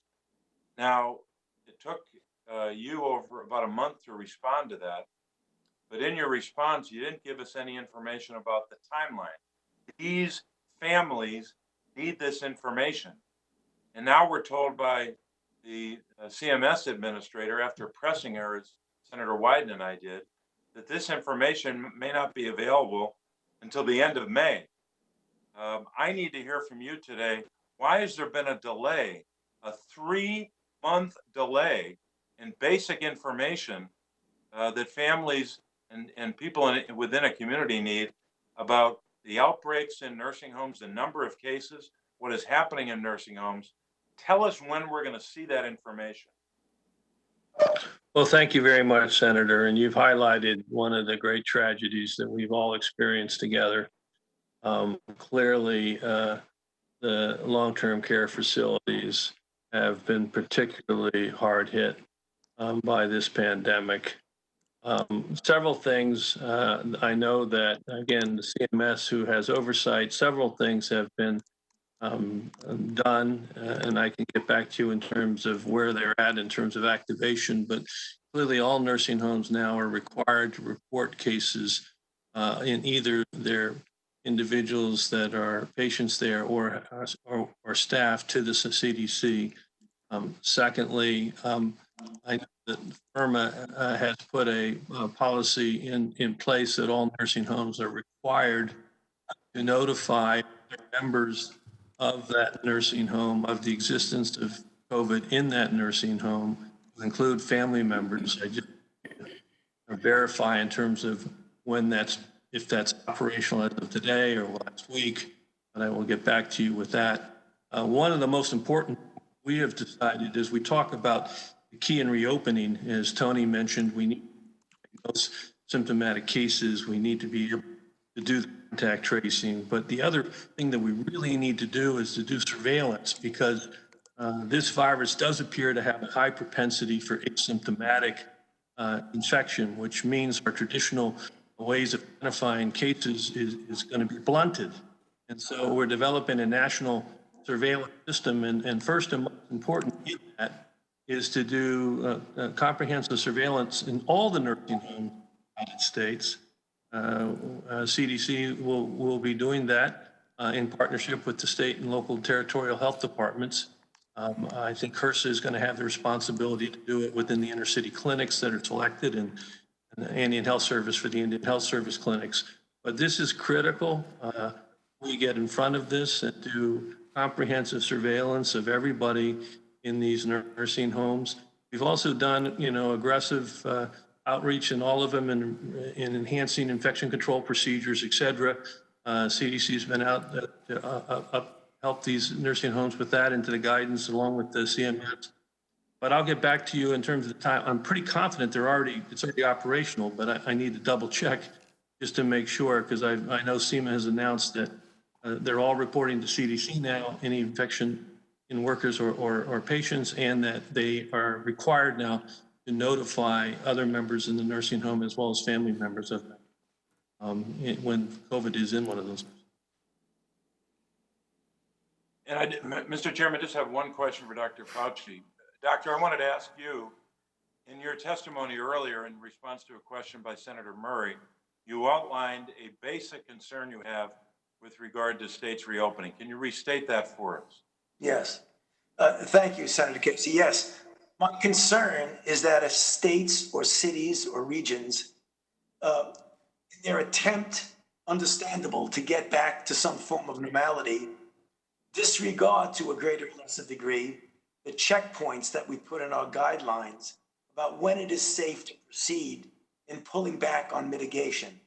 Because I feel if that occurs, there is a real risk that you will trigger an outbreak that you may not be able to control, which in fact, paradoxically will set you back, not only leading to some suffering and death that could be avoided, but could even set you back on the road to trying to get economic recovery, because it would almost turn the clock back rather than going forward. That is my major concern, Senator. Thank you. Thank you, Doctor. Thank you, Mr. Chairman. Thank you, Senator Casey. Senator Paul. Dr. Fauci, scientists have shown that rhesus monkeys that are infected with COVID-19 cannot be reinfected. Several studies have also shown that plasma from recently infected coronavirus patients neutralizes the virus in lab experiments. In addition, infusion of convalescent plasma is based on the idea that recovering coronavirus patients are developing immunity and that it can be beneficial as donated. Studies show that the recovering COVID-19 patients, from the asymptomatic to the very sick, are showing significant antibody response.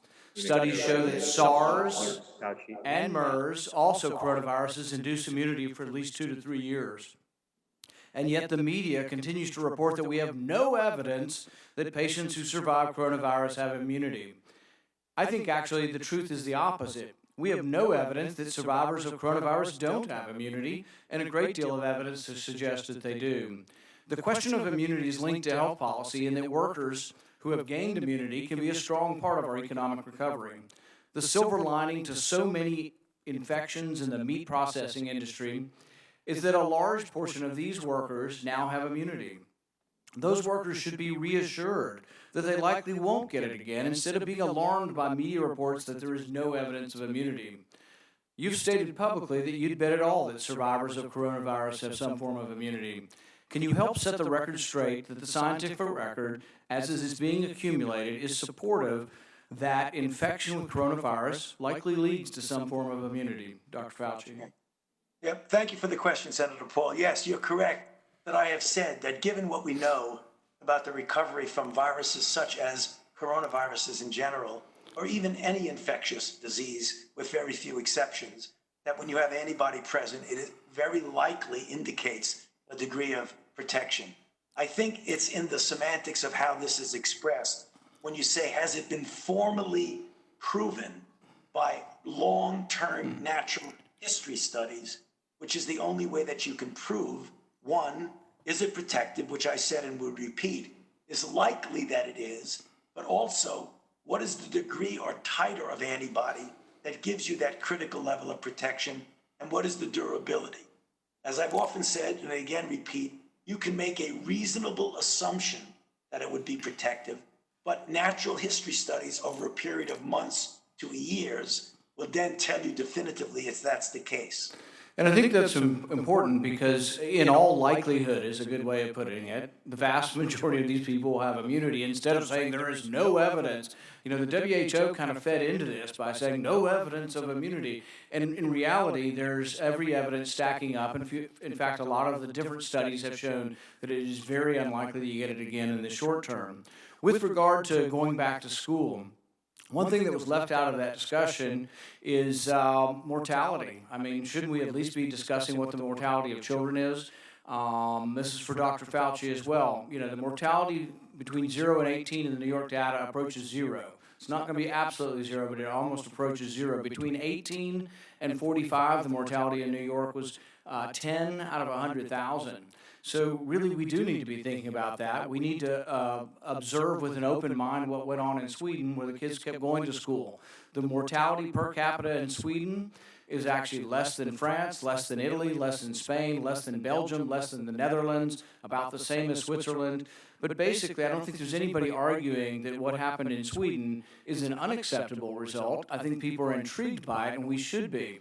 I don't think any of us are certain when we do all these modelings. There's been more people wrong with modeling than right. we're opening up a lot of economies around the U.S. And I hope that people who are predicting doom and gloom and saying, "Oh, we can't do this, there's going to be a surge," will admit that they were wrong if there isn't a surge. Because I think that's what's going to happen. In rural states, we never really reached any sort of pandemic levels in Kentucky and other states. We have less deaths in Kentucky than we have in an average flu season. It's not to say this isn't deadly, but really outside of New England, we've had a relatively benign course for this virus nationwide. And I think the one size fits all, that we're going to have a national strategy and nobody's going to go to school, is kind of ridiculous. We really ought to be doing it school district by school district. And the power needs to be dispersed because people make wrong predictions. And really the history of this, when we look back, will be of wrong prediction after wrong prediction after wrong prediction, starting with Ferguson in England. So I think we ought to have a little bit of humility in our belief that we know what's best for the economy. And as much as I respect you, Dr. Fauci, I don't think you're the end all. I don't think you're the one person that gets to make a decision. We can listen to your advice, but there are people on the other side saying there's not going to be a surge and that we can safely open the economy, and the facts will bear this out. But if we keep kids out of school for another year, what's going to happen is the poor and underprivileged kids who don't have a parent that's able to teach them at home are not going to learn for a full year. And I think we ought to look at the Swedish model, and we ought to look at letting our kids get back to school. I think it's a huge mistake if we don't open the schools in the fall. Thank you. Mr. Chairman, can I respond to that even though there are only 32 seconds left? Yes, and you might make it clear whether or not you suggested that we shouldn't go back to school in the fall. Well, first of all, Senator Paul, thank you for your comments. I have never made myself out to be the end-all and only voice in this. I'm a scientist, a physician, and a public health official. I give advice according to the best scientific evidence. There are a number of other people who come into that and give advice that are more related to the things that you spoke about the need to get the country back open again and economically. I don't give advice about economic things. I don't give advice about anything other than public health. So I wanted to respond to that. The second thing is that you use the word we should be humble about what we don't know. And I think that falls under the fact that we don't know everything about this virus. And we really better be very careful, particularly when it comes to children, because the more and more we learn, we're seeing things about what this virus can do that we didn't see from the studies in China or in Europe. For example, right now, children presenting with COVID-19 who actually have a very strange inflammatory syndrome, very similar to Kawasaki's syndrome. I think we better be careful if we are not cavalier in thinking that children are completely immune to the deleterious effects. So again, you're right in the numbers that children in general do much, much better than adults and the elderly, and particularly those with underlying conditions. But I am very careful and hopefully humble in knowing that I don't know everything about this disease, and that's why I'm very reserved in making broad predictions. Thank you. Thank you, Senator Paul. And Senator Baldwin. Thank you, Mr. Chairman and Ranking Member Murray and our witnesses. I want to try to cover a lot of territory in my 5 minutes, so I'd certainly be appreciative of concise answers. But I want to start with Dr. Redfield. Dr. Redfield, do you think that the current testing protocols at the White House presents a model for other essential workplaces? I'm sorry, Senator, you broke up at the beginning of your question. If you could just say it again, I'm sorry. Yes. Dr. Redfield, do you think that the testing protocols currently in place in the White House present a model for other essential workplaces? Well, I think, thank you for the question. I think one of the important things you bring up is the essential worker guidance that CDC put out. And I think it was originally modeled, obviously, on healthcare workers, where there were significant healthcare shortages in individuals that were exposed. Many workplaces, I'm asking you if you think that the White House protocols for testing are a model for other essential workplaces. I would just say that I think each workplace has to define their own approach to how to operationalize our. We already had some considerable comment on the fact that OSHA has not stood up an enforceable mandatory emergency temporary standard for workers in all sorts of work settings. But that aside, would you say that the PPE rules and protocols in effect right now in the White House are a model for other essential workplaces? We would, my own view would go back to the guidelines that CDC has put out about essential workplaces for people, if they are an essential workforce, that they go in public, they maintain 6 feet distancing, and they wear face coverings. Okay. Admiral Giroir, you have testified about how far you've come with regard to testing assessments. I want to ask you if you believe that we already have a national testing strategy today that spans from the nationwide testing needs assessment to the nationwide testing supply assessment, and a strategy to fill that gap to procure domestically what we need in terms of bridging that gap with testing platforms, swabs, specimen collection media, and reagents, and the PPE needed to conduct those tests. So thank you for that. We do have a strategy that spans us at least to the fall and beyond. As I mentioned, we're working individually with every state, and I think Senator Paul is correct that Kentucky, Wyoming, or New Jersey, Rhode Island are different, and there are vastly different testing needs. The East Coast will have multiples of testing versus other states, and we're working those individually. So I know you testified earlier that not only are you working with the states, but you're working with every lab in every state and trying to increase capacity. What about working with those who would be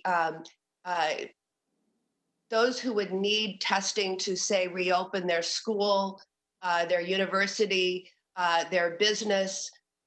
Each of them have identified what they think are their testing needs based on, guidance, not mandatory enforceable rules. But are you in contact at that level? Is your dashboard have visibility at that lowest level, or are you mostly in contact with the states and with the labs?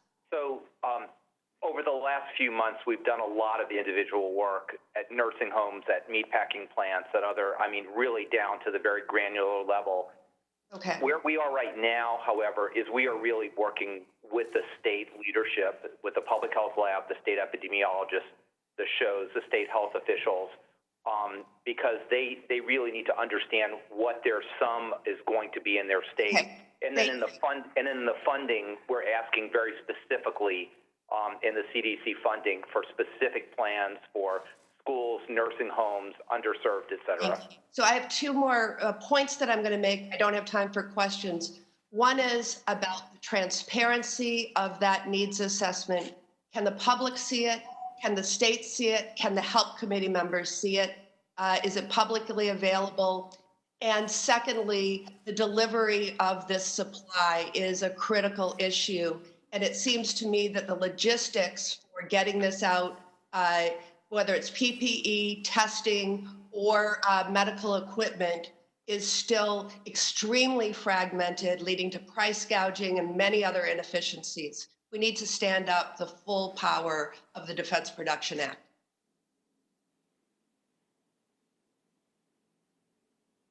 Would you like me to comment on that, ma'am? I'm sorry.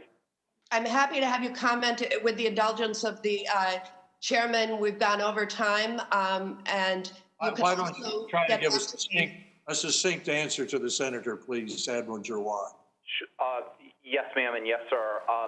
Particularly for things like swabs and media, there is still a very, I would say, non-mature industry within the country, and that's why we've made the decision to procure that all centrally through December, and then distribute that to the state, because there are just too many small companies, too many variables to control without a really heavy federal hand.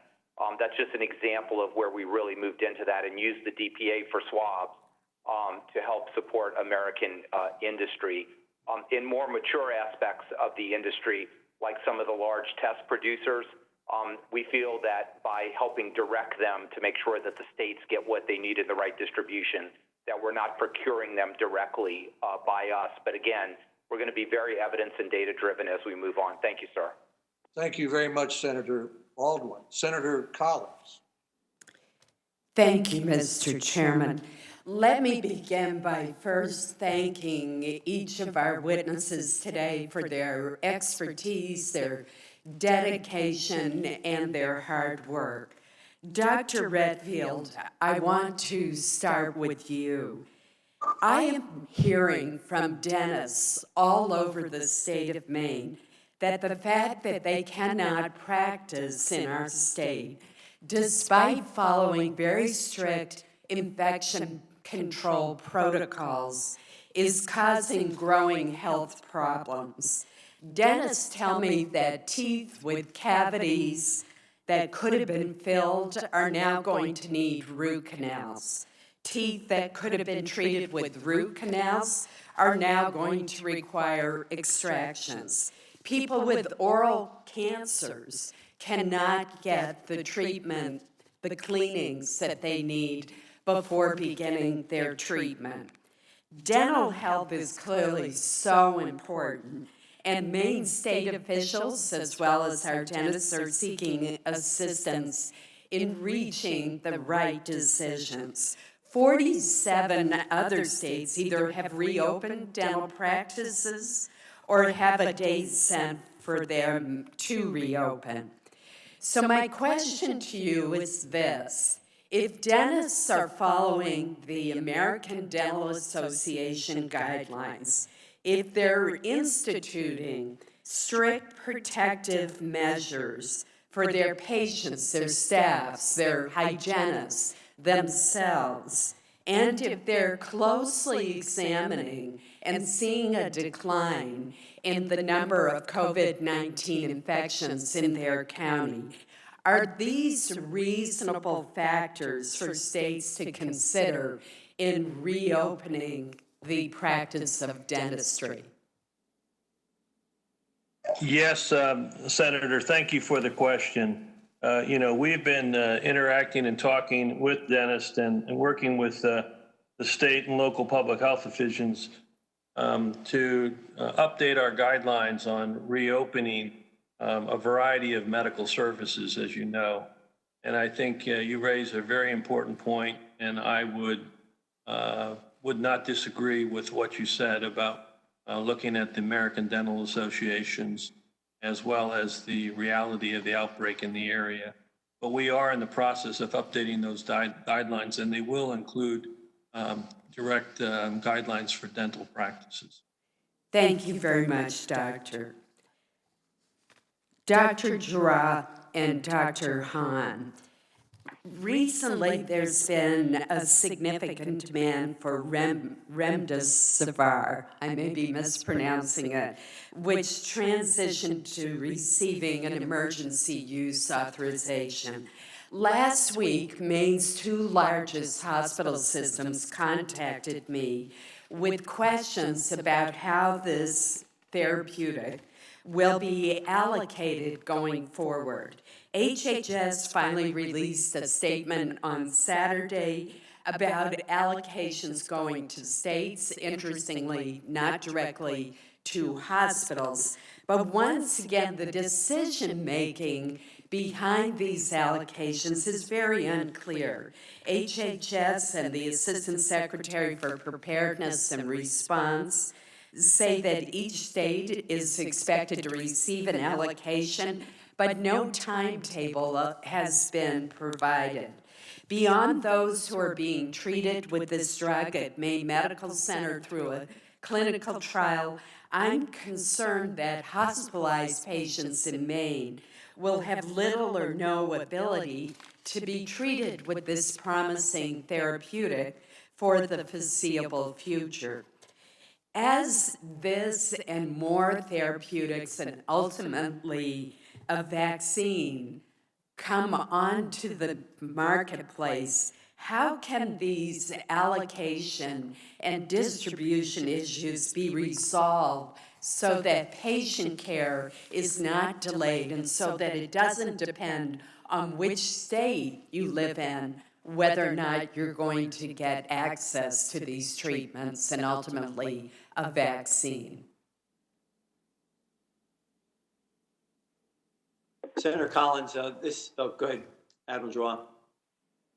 Go ahead, Commissioner.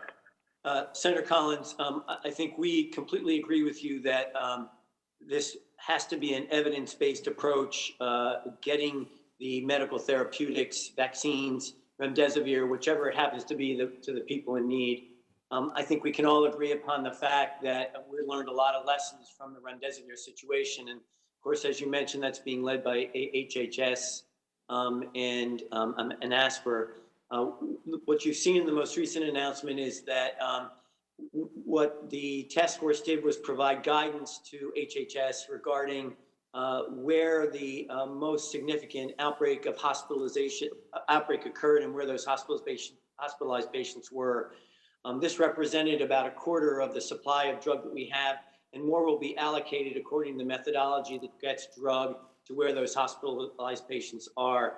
I think valuable lessons can be learned and will be learned with respect to other therapies and to vaccines in particular, and we must incorporate those into our operational plans moving forward. Thank you, Doctor. Admiral, do you have anything to add? I'm over time, sorry. Thank you. If you have anything to add, if you do so for the record. No, ma'am. No, ma'am. I agree with the Commissioner. It's absolutely critical that it's evidence-based, based on the people who could benefit from it, and also fair and just throughout our country. Thank you. Thank you, Senator Collins. And Senator Murphy. Thank you very much, Mr. Chairman. Thank you to you and Senator Murray for convening this. Thank you to all of our witnesses for your service. This is obviously an exceptional hearing today, and that 3 of our witnesses are in quarantine. And so I just want to start by asking a pretty simple yes or no question that I think I know the answer to. Dr. Fauci, Dr. Hahn, and Dr. Redfield, I'm correct that all of you are drawing a salary, as you should, during your period of quarantine. Is that correct? Senator, let me start off. I think we better be careful about the issue of quarantine. We are essential workers as part of the essential infrastructure, and we are, when needed, which is often, do our duties in our respective places at the White House. I was at the White House yesterday, and I will likely perhaps even be there today, and in my office at the NIH. So it is not really, strictly speaking, the quarantine as we know it, but it is performing our duties as critical workers. And I'd be happy to have my colleagues also respond to that. Senator Murphy, this is Steve Hahn. I agree with Dr. Fauci, and yes, I am drawing a salary, and I have continued to work during my quarantine, and as an essential worker, will participate in meetings face-to-face when that attendance is considered critical.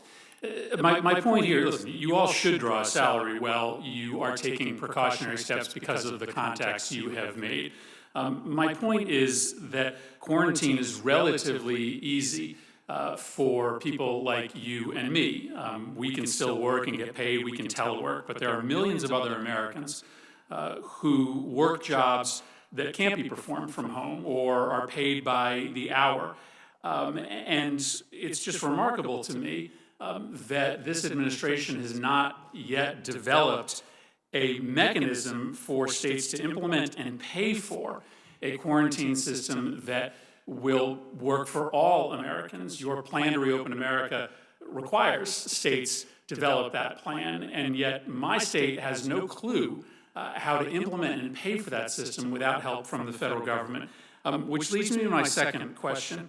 Dr. Fauci and Dr. Redfield, you've made news today by warning us appropriately of the dangers of states opening too early. But as Senator Murray mentioned, this is infuriating to many of us because it comes hours after the president declared that we have prevailed over coronavirus, which I'm just going to tell you is going to make it much harder on state leaders to keep social distancing restrictions in place. It comes days after the president called on citizens to liberate their states from social distancing orders. And I think you're all noble public servants, but I worry that you're trying to have it both ways. You say the state shouldn't open too early, but then you don't give us the resources to succeed. You work for a president who is frankly undermining our efforts to comply with the guidance that you've given us. And then the guidance that you have provided is criminally vague. And I want to ask my last question on this topic.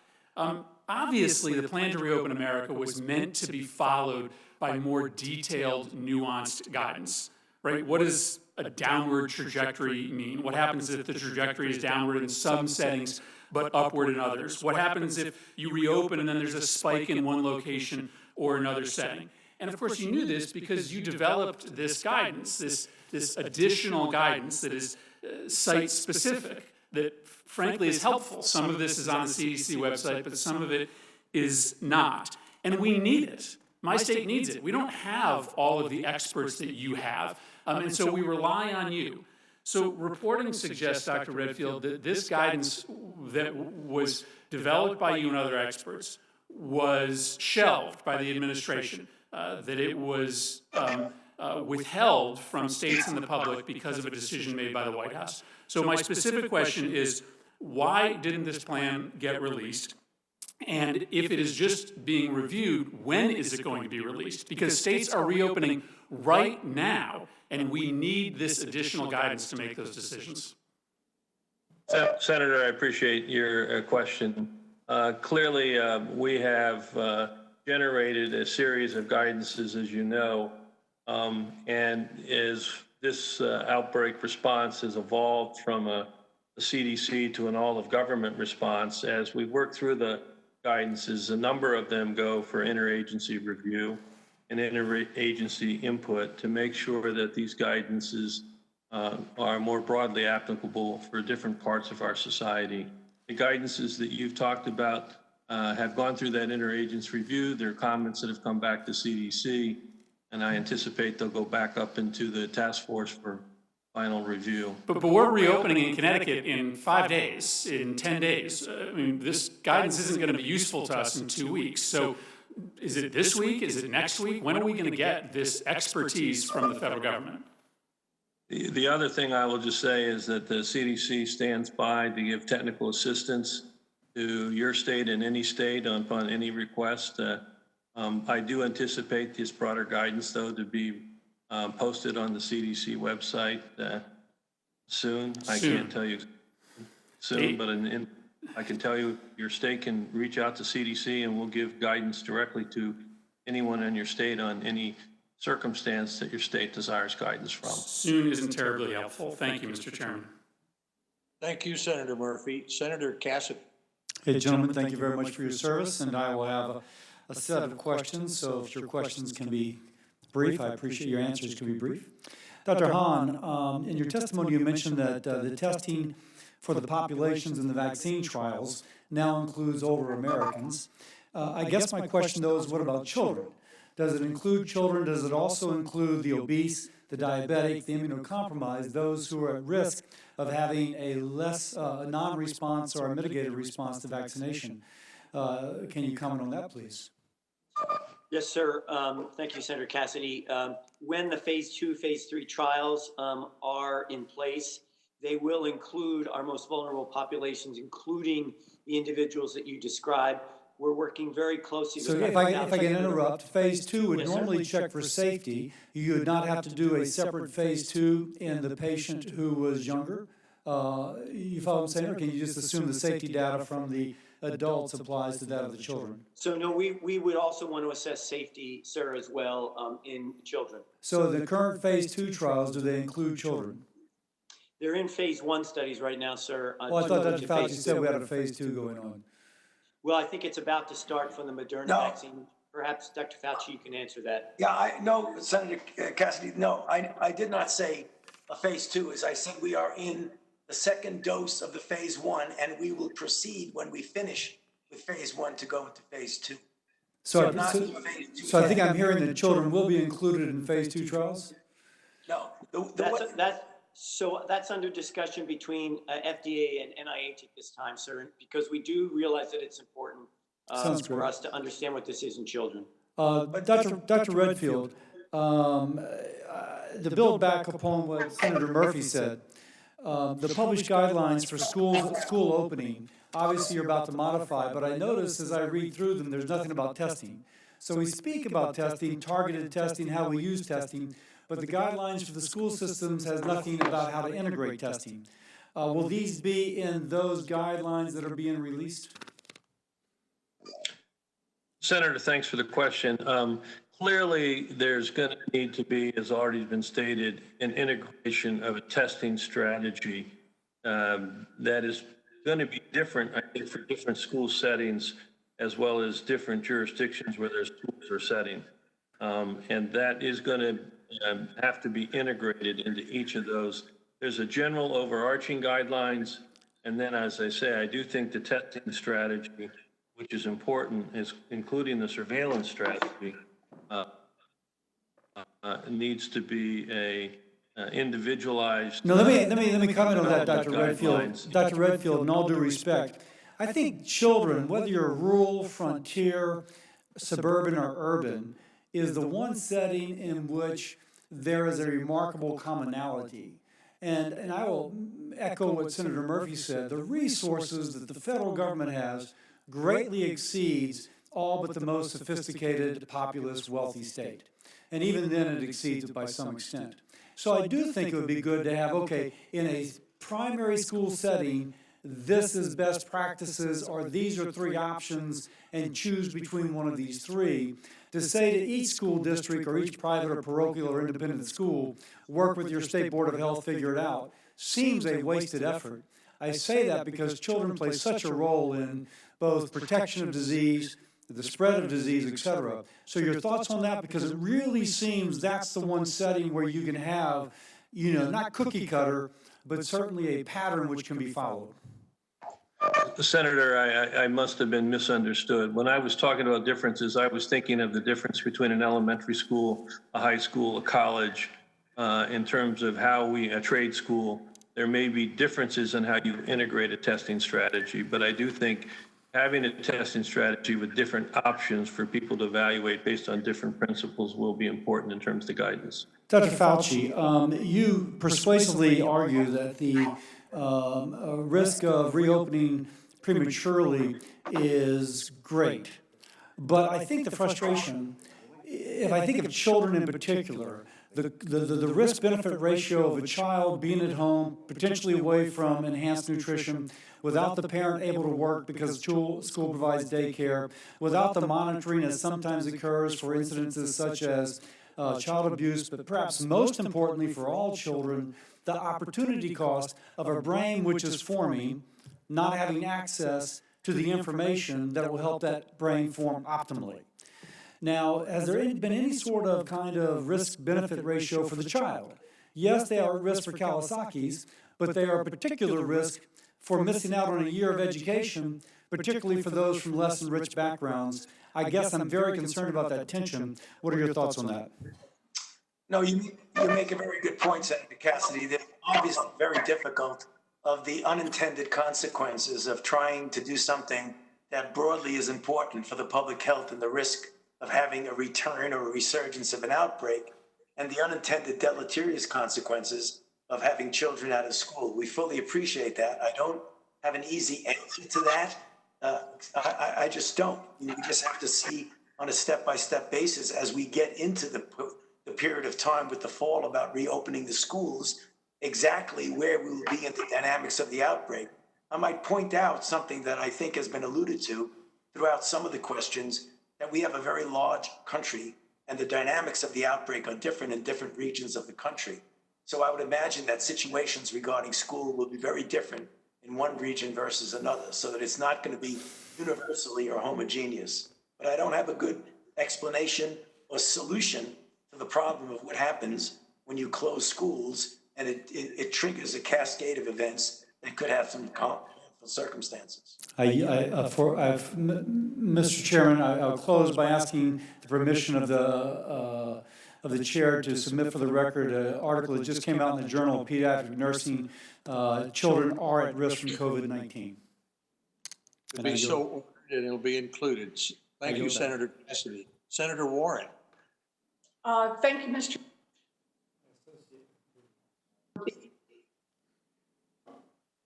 Thank you, Mr. Chairman, and thank you to our witnesses for being here today. Hope everybody's staying safe and healthy. In the past 16 weeks, over 1.3 million Americans have been infected with coronavirus.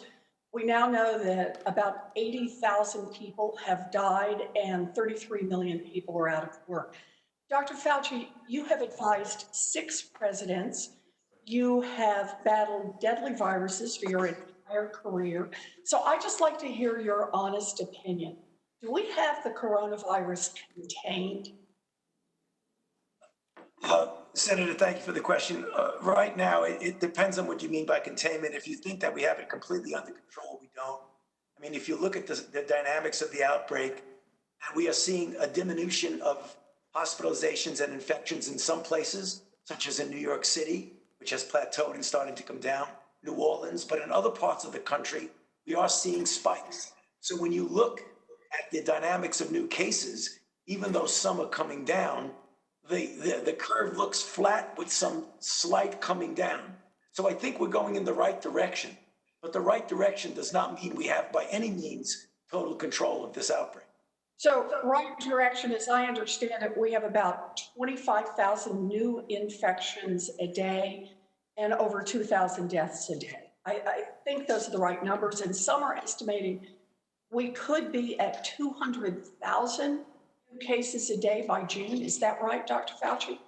I don't foresee that as 200,000 new cases by June. I am hoping and looking at the dynamics of things starting to flatten off and come down, that we will be much, much better than that, Senator. I mean, I think that's really right now, just so I understand, we are right now at 2,000 new infections a day and 25,000 new infections a day and 2,000 deaths a day. Right. And that's where we are right now. Right. Yeah. So let me just ask, we know that it is possible to get this virus under better control. Other countries have done it, like South Korea, but we are now 3 months into this pandemic, and basically we've continued to set records for the number of people who are diagnosed and the number of people who die. Dr. Fauci, you recently said that a second wave of coronavirus in the fall was, quote, inevitable, but that if America, quote, puts in place all of the countermeasures that you need to address this, we should do reasonably well.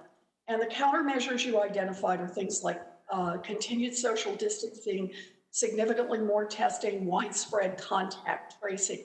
You also said that if America doesn't do what it takes, and this is your quote, we could be in for a bad fall and a bad winter. So right now we're about 16 weeks away from Labor Day. That's about the same length of time since the virus was first detected here in the US. Do we have enough robust countermeasures in place that we don't have to worry about a bad fall and winter? Right now, the projection, as you've heard from Admiral Giroir, with regard to testing and other elements that would be needed to respond, the projection is that by the time we get to the end of the summer and early fall, that we will have that in place.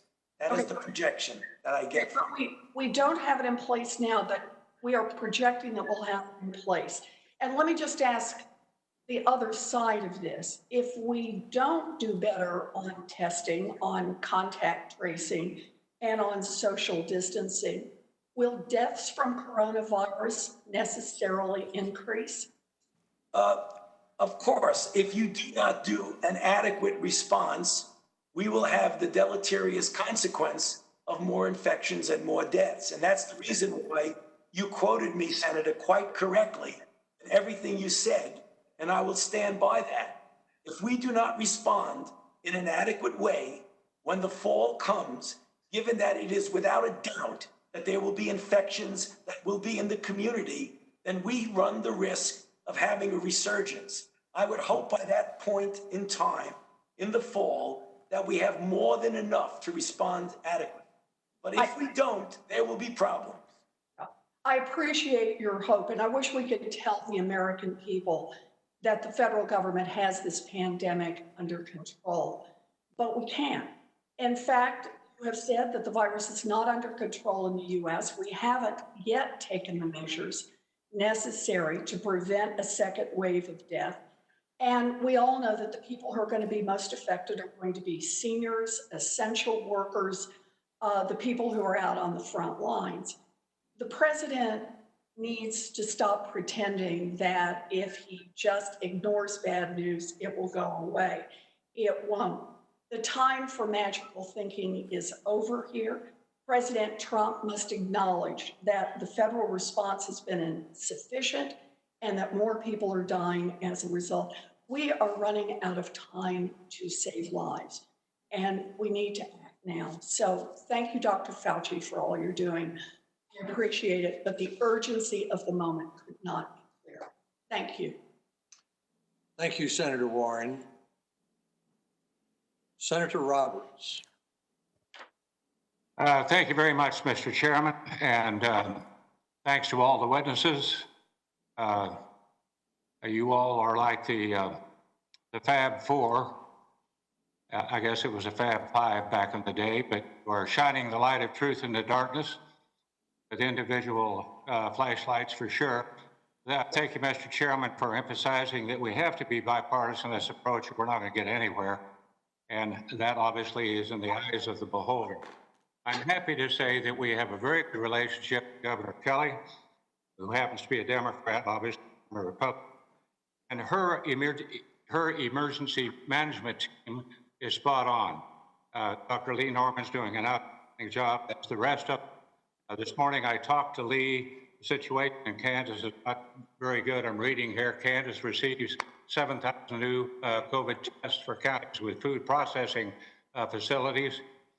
You see this mural behind me, that's a stagecoach coming into Dodge as opposed to getting out of Dodge. Dodge City is my hometown.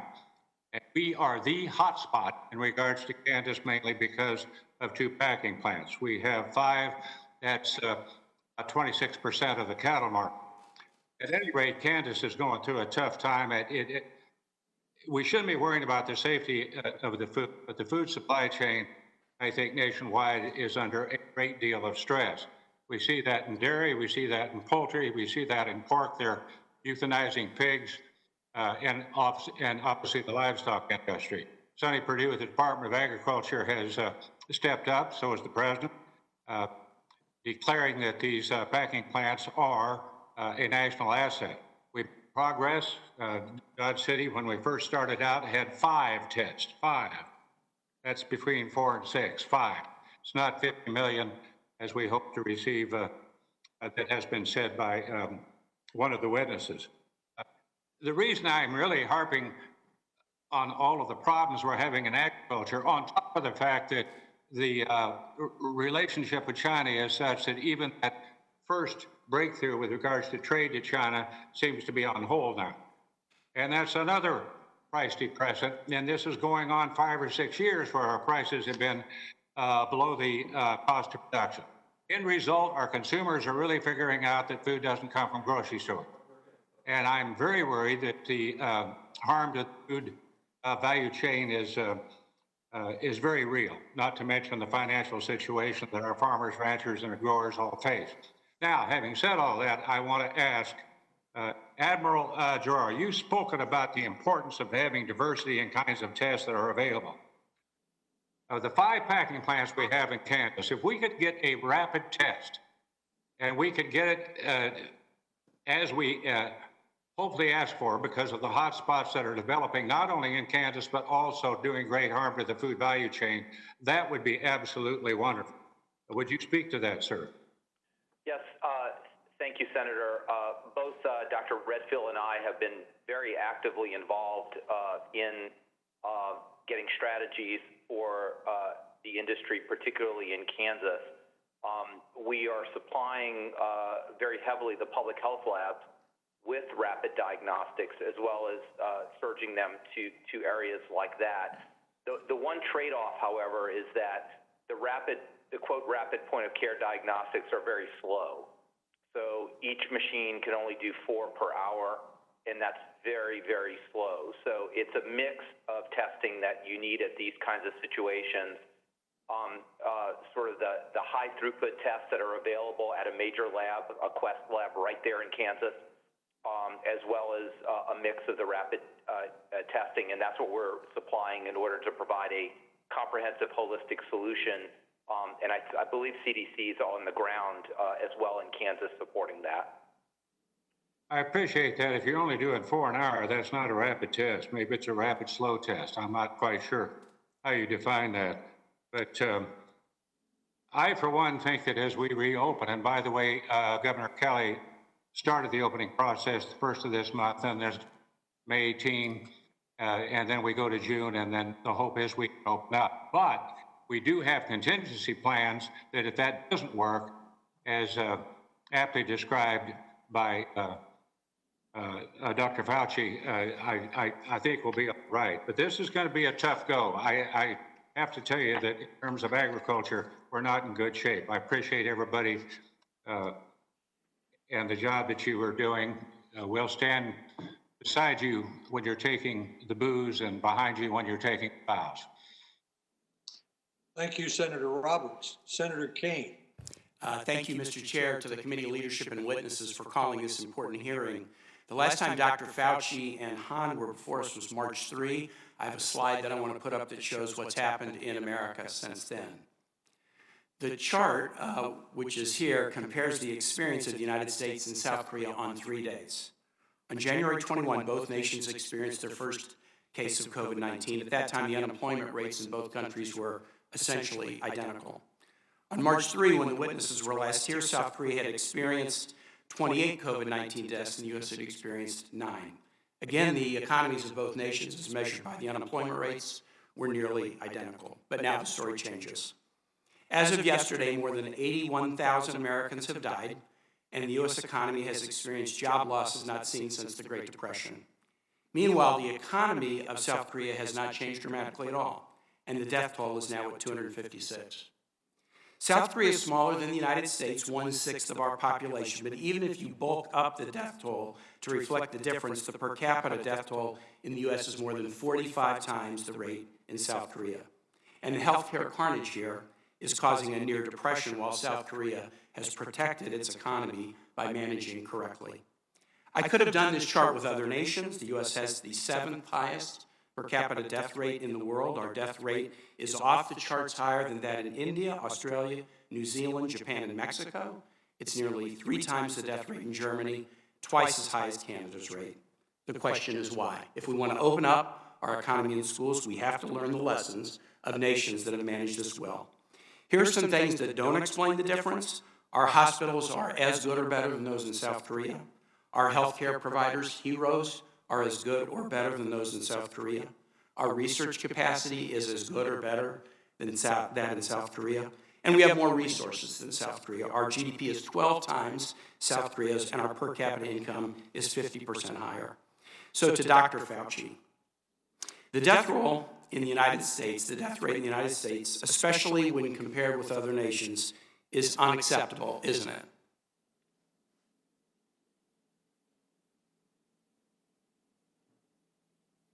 Excuse me, sorry, sir. Yes, of course. I mean, a death rate at that high is something that, in any manner or form, in my mind, is unacceptable. And Dr. Fauci, the experience of other nations shows that the U.S. death rate is not only unacceptable, but it's unnecessary. Isn't that correct? I don't know if we can say that, Senator. But would you say that the U.S. has to do better?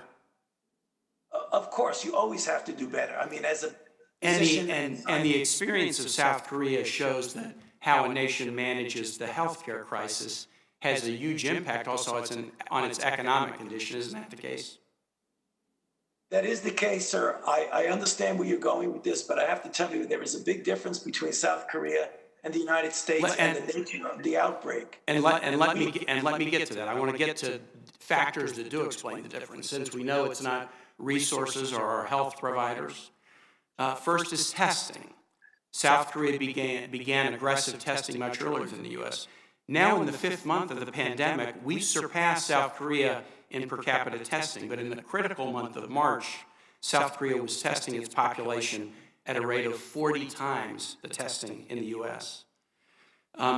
Admiral Gerard, Dr. Gerard has set out the standard for us. When we get to September, he says the United States needs to do 40 to 50 million tests a month to be safe. That equates to about 1.3 million to 1.7 million tests a day. Yesterday, we did 395,000 tests. We've got a long way to go. A second factor is contact tracing. South Korea embraced a rigorous contact tracing program right from the beginning. The United States still has not engaged in a national contact tracing program. Isn't that right? Would that be Dr. Fauci or Dr. Redfield? Sir, I think that question would best be directed to the CDC and not the NIH. When the outbreak started, sir, we had an aggressive contact tracing program, but unfortunately, as the cases rose, it went beyond the capacity, and when we went to mitigation, so we lost the containment edge. Clearly, and that was key to the economy as well, because South Korea did testing, contact tracing, protect, serve, isolate the sick, and then they didn't have to do the shutdowns, which helped their economy. Social distancing is a third factor. We've talked about it, but finally, the last one, healthcare systems. Would you agree with me that it helps keep people safer either from serious conditions or death from COVID-19 if they have access to health care? Yes, of course. Of course that's the case. In South Korea, 97% of the population have health insurance. In the United States before COVID-19, millions didn't have it and lacked access to health care.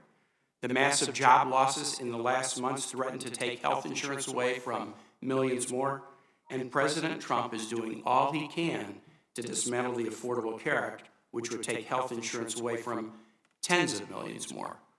Let's learn the lessons from those who are doing this right. Thank you, Mr. Chair. I yield back.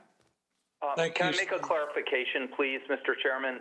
This is Brett Giroir. I just wanted to clarify that I did project that we will have the ability to perform 40 to 50 million tests per month in that time frame. But I said if needed at that time. I am not making a proclamation. We have to really understand where the epidemic is, what the community spread is before we can estimate the number of tests that are needed. I was simply stating the fact that our combination of testing capabilities will be at that level, even barring new input from the NIH. Thank you very much, Senator Kane. Senator McCloskey. Thank you, Mr. Chairman, and gentlemen, thank you for being here this morning virtually, but also for all you have been doing for these many, many months. Alaska's doing okay right now from a numbers perspective, and quite honestly, we want to keep it that way because we know we have exceptionally vulnerable populations. We know we have a geography that is challenging. We know that we have facilities that are very limited. Last hearing, we had an opportunity to hear from Dr. Collins, and he shared where they are with the RADx and also spoke to RADx Up, which was very interesting about what we can be doing in rural areas, but focusing on hotspots. And as I reminded him, we don't want to be a hotspot in Alaska. So every effort that we make to keep the virus out of Alaska is our lives that are saved. I educated him on the community of Cordova that is just getting ready to open its Copper River salmon fishery in 2 days, and was able to share that they had one worker tested positive as he was coming in from the lower 48 to come to work. The good news on that is that all the protocols that we had put in place seem to be working. The quarantine, the isolation, not only for that individual, but for others that he had come in contact were secure. So I want to recognize the assistance that we have received from the administration. Dr. Eastman is in the state at this moment, the chief medical officer for the Department of Homeland Security, going out to rural communities to really better understand our vulnerabilities, go to some of our fishing communities to again understand how we can successfully prosecute a fisheries when you have to bring workers in from the outside. We thank you for the assistance with regards to additional testing capacity. I've been in contact with our chief medical officer of the state this morning and the mayor of Cordova, just better understanding again, do we have the tests that we need? What do we need on the ground? And one of the things that I would like to have clarified, and this is probably to you, Dr. Shiwak, because you have been so helpful in kind of shining the light on what we need to be doing in these rural areas. But so much of the focus has been on hotspots and responding to the hotspots. But how do you keep those rural, remote, small communities from becoming the hotspots in the first place? Are we doing enough? And right now, the strategy has been, we just lock it off. The travel restrictions that are in place are apparently working, but they're also devastating our economy, whether it's tourism, whether it's our resource industries, or whether it's the potential for our fisheries. So, Admiral, if you might speak to that aspect of it, and then I have a very important question as it relates to contact tracing that I'd like to direct to either Admiral Giroir or Dr. Redfield. So thank you, Senator. And as you know, you have an outstanding state health officer in Dr. Ann Zink. And we do. I've had the privilege of working with her. And you have a very good protocol in trying to keep Alaska safe by isolation over a period of time when you come in. As you know, we also work with the state to meet your very challenging testing requirements because you can't really, send labs out 1,000 miles away. So we put a real customized mix of point of care and also the Cepheid machines. I think we sent 9 or 10 new to Alaska and about 50,000 tests, which is about 4 times than you've done to date collectively in order to provide that support. So again, I do think there's a comprehensive strategy that you do have. But again, the mitigation is to the degree that you can, given the circumstances, the face masks, the hand washing, the hygiene. We understand fully the challenges, particularly in the fishing environment and the remote. But all these have to come together, the testing, the tracing, the mitigation, the hygiene factors, to try to keep your community safe. And we really understand culturally that many of your communities were almost annihilated in the 1918 influenza pandemic. So, and that memory is still very sharp and very hurtful to many of the citizens. So we want to do our best to assure them that we're giving them all the protection we can. So, Admiral, let me turn to Dr. Redfield because this relates to contact tracing. And I think that this is a very, very key part of how we move forward into getting people back to work, getting people back to school. Right now, we have about 100 people that are involved in contact tracing in Alaska. That's clearly not sufficient. There's been talk about a national strategy, but I think we recognize that we have teams in place, whether it's AmeriCorps, whether it's Peace Corps, whether it's our public health corps. What more do we need to be doing to make sure that once you've been tested positive, you know then what happens after that? Who else needs to be brought into this? And I'm not convinced that we're focusing enough on that aspect of how we move to reopening if we haven't done the contact tracing. Thank you very much, Senator. I want to just reemphasize what you said. I think contact tracing capabilities is critical. It's going to be the difference from succeeding in containing this outbreak from once again causing wide-scale community transmission or not. We're positioned, as you know, to redeploy the number of CDC, over 500 CDC individuals. We have another over about 650 that we're trying to put in through our foundation. But most importantly, we're trying to work with your health department with the resources that we've been able to give because of the Congress supplementals. Also, as you mentioned, with these other agencies, with LabCorp, with AmeriCorps, with the Census Bureau, to work together and have the state develop their tracing capacity. Some states have reallocated state work. Some states have reallocated National Guard while they begin to do this. But I agree with you, And I said it's going to be a significant effort to build the contact tracing capacity that we need in this nation. It will be state by state, but it's going to need to be augmented, probably in your state, from what you just said, at least 5 to 10-fold.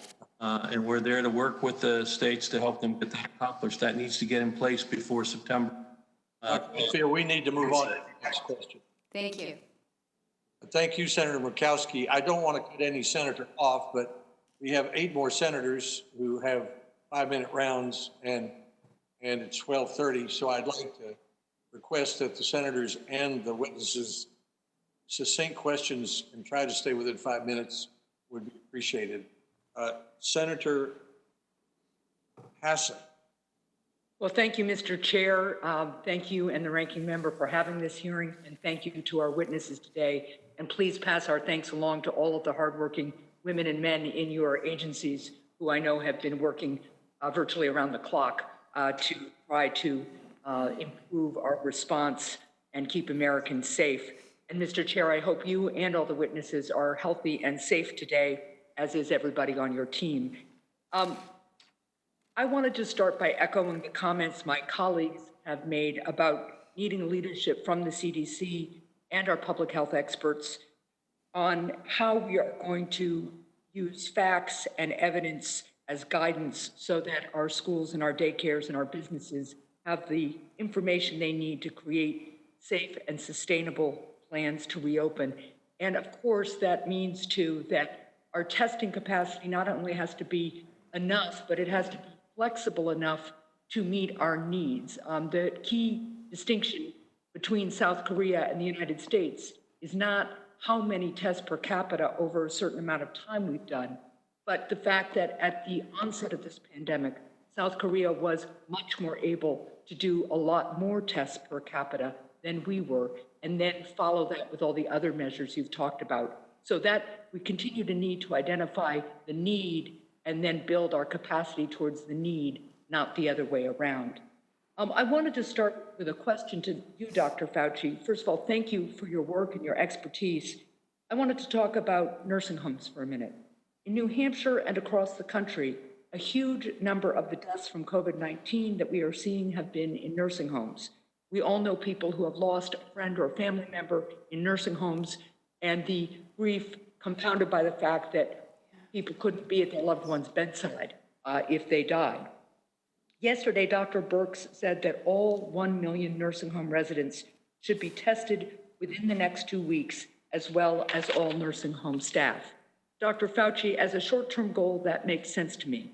But after that, what will the ongoing federal recommendations look like? How frequently do we need to test patients and staff on a continuing basis? And what other measures will be necessary to keep our loved ones in these facilities safe? Thank you for the question, Senator Hassan. The general plan, as you mentioned, that was recommended by Dr. Birx is a sound plan, as you said, in the immediate. The question is, in the long range, we will have to have infection control capabilities in nursing homes that are really pristine and really unassailable. We'd have to do the kinds of surveillances and have to have the capability of, when you identify someone, you get them out of that particular environment so that they don't spread the infection throughout. So general testing for all, I think, is a good start. But when you look where you're going to go in the future, there has to be a considerable degree of surveillance capability. Thank you, Doctor. The White House is now requiring all staff to wear masks and anyone in regular contact with the president to be tested daily. Do you think nursing homes should implement those same measures to help make sure that our seniors can get the same level of protection? I think there should be a system in place for the optimal protection of people in nursing homes. And that would be not necessarily testing every person every day. That's one approach that might not be practical when you think of all the nursing homes in the country. But very strict regulations and guidelines about who is allowed to go into the nursing home. And the staff, I believe, needs to be monitored very carefully with intermittent testing to make sure that we don't have introduction into the nursing home of infected individuals. I'm not sure you can practically do it testing every day, that I don't think would be feasible, but something that is much more aggressive than has been done in the past, I believe should be done. Well, thank you. I have one last question for Dr. Fauci and Dr. Redfield. I would also just say that if we are able to get masks to everybody in the White House, I hope we can get masks to every nursing home employee who needs it. Dr. Fauci and Dr. Redfield, the U.S. needs to be preparing now to ensure that we have capacity to manufacture and administer vaccines, something you've both touched on, both for an eventual COVID-19 vaccine, as well as other illnesses such as the flu. The failure to ramp up production of testing and personal protective equipment early on during this crisis made things worse here, and those mistakes can't be repeated when it comes to vaccine production and distribution. We are already seeing reports that some children are not receiving routine immunizations as it becomes more difficult to access in-person care. Dr. Fauci, what steps do we take now to ensure that we have sufficient manufacturing and distribution capacity for a COVID-19 vaccine without putting at risk our capacity to manufacture and distribute other important products such as the flu or measles vaccine? And my follow-up question to Dr. Redfield would be what efforts are underway at CDC to ensure that all routine vaccines are accessible during the COVID-19 public health emergency? Yeah, thank you for that question, Senator Hassan. I'll answer it as quickly as possible. I alluded to this in my introductory remarks when I was talking about vaccines for COVID-19. And what we said that as we do the testing on these vaccines, we are going to make production at risk, which means we will start putting hundreds of millions of dollars of federal government money into the development and production of vaccine doses before we even know it works. So that when we do, and I hope we will, and I have cautious optimism that we will, ultimately get an effective and safe vaccine, that we will have doses available to everyone who needs it in the United States, and even contribute to what is the needs globally, because we are partnering with a number of other countries. The other part of your question about making sure that when we get into a situation like the so-called shutdown that we might be in now, that we make sure that children get the vaccinations that they need, because that would be an unintended consequence of shutting down as we are right now. It's a very good point, and we want to make sure we don't fall behind on that also. Thank you. Thank you very much. And I'll take my answer from Dr. Redfield offline. Thank you so much for allowing me to go. Thank you, Senator Hassan. Senator Scott. Thank you, Mr. Chairman, and to the panel. Thank you all for being here virtually. Without any question, we find ourselves in a situation that we wish we were not. And I'm very thankful for folks like Dr. Birx, Dr. Fauci, and many others for your dedication 24/7. Without any question, our nation is safer because of your hard work. I'm going to direct my questions towards Dr. Fauci, really one specific question, Dr. Fauci, and I'm thinking about the reopening of America and specifically the reopening of South Carolina. I'm taking into consideration the fact that in South Carolina, I think overall our cases are moving in the right direction. We have a little less than 8,000 cases, unfortunately 350 deaths. Our hospital capacity is actually better now than it was when the pandemic started. Our ability to isolate hotspots and mitigate the spread of the virus is, I think, where it needs to be. With that in mind, I flew into Washington from South Carolina yesterday. We have plans to test additionally 220,000 more residents by the end of this month, focusing on at-risk populations. By the end of this month, we will have tested 100% of nursing home residents and the staff that takes care of them. And after increasing our contact tracing workforce 20-fold in a matter of weeks, our state's health department announced yesterday that we're going to increase it by an additional 1,400 contact tracers. We have built and we continue to build the tools necessary to better detect and isolate cases, to map their exposure, and to prevent substantial spikes moving forward.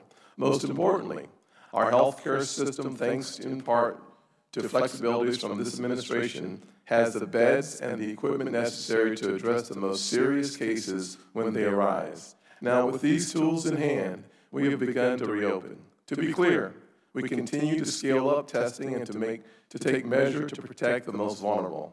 And the data points are increasingly clear.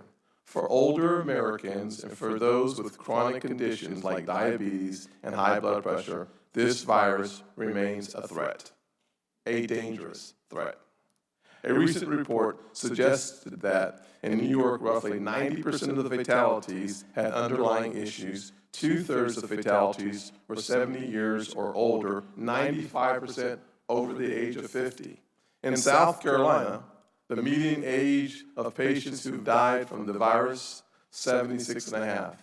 Nearly 2/3 of fatalities have been patients older than 71, and nearly 90% were over the age of 60, and roughly 98% in South Carolina are over the age of 50. Contrast that with those aged 20 and younger, where we've seen no deaths.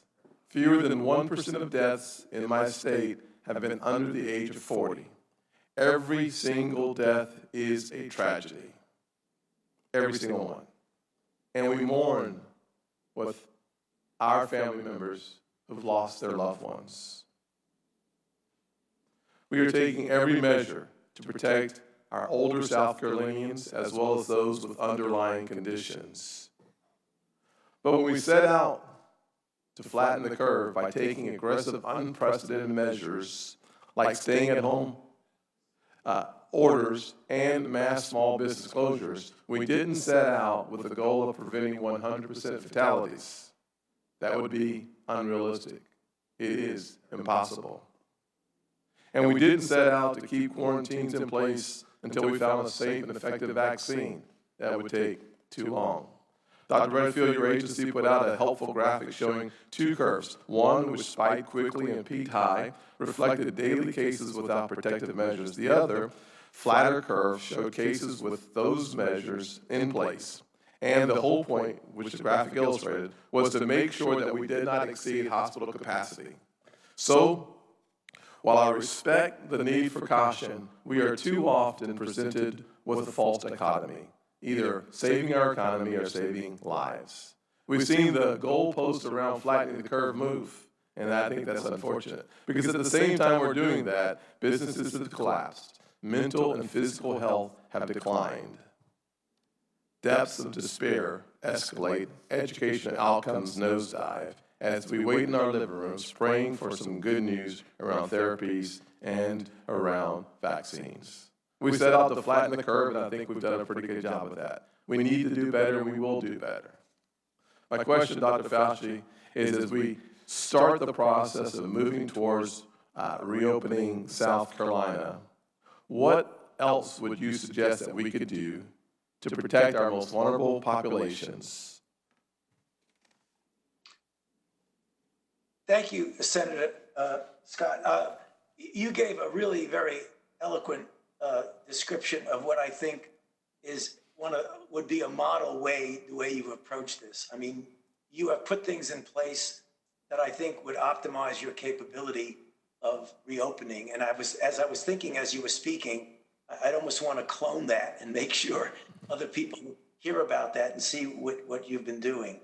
The issue of your direct question to me about the vulnerable populations is that, as we have said in our guidelines, and it looks like you are ready to progress carefully because you put into place a very good system, that the vulnerables, the elderly and those with underlying conditions, should be those who at the very last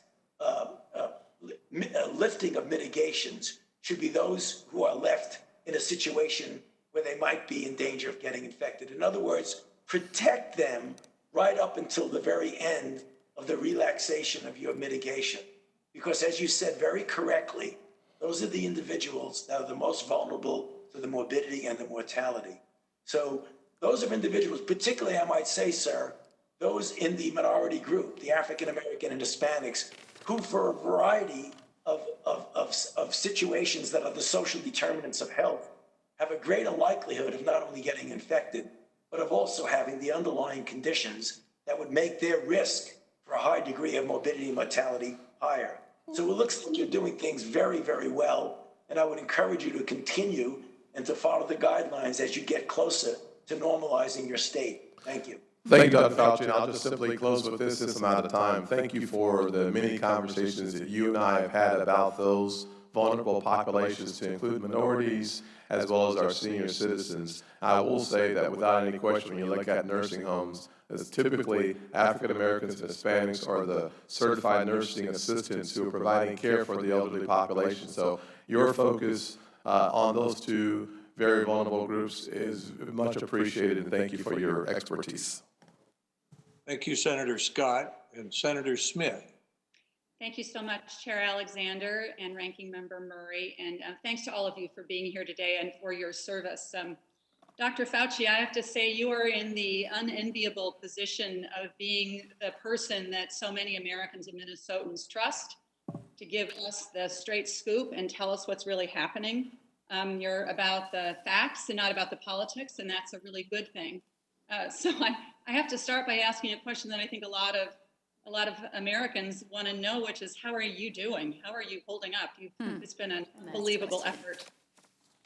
I'm doing fine, Senator. Thank you very much for asking. This is such an important problem. It transcends all of us individually and has to be working as a team. And I enjoy very much working with your senators and the governors, because it's at the local level that we're going to make this thing work. So I'm fine. I appreciate your concern. Well, a lot of people are thinking about you and are grateful for your service, as we are for all of you.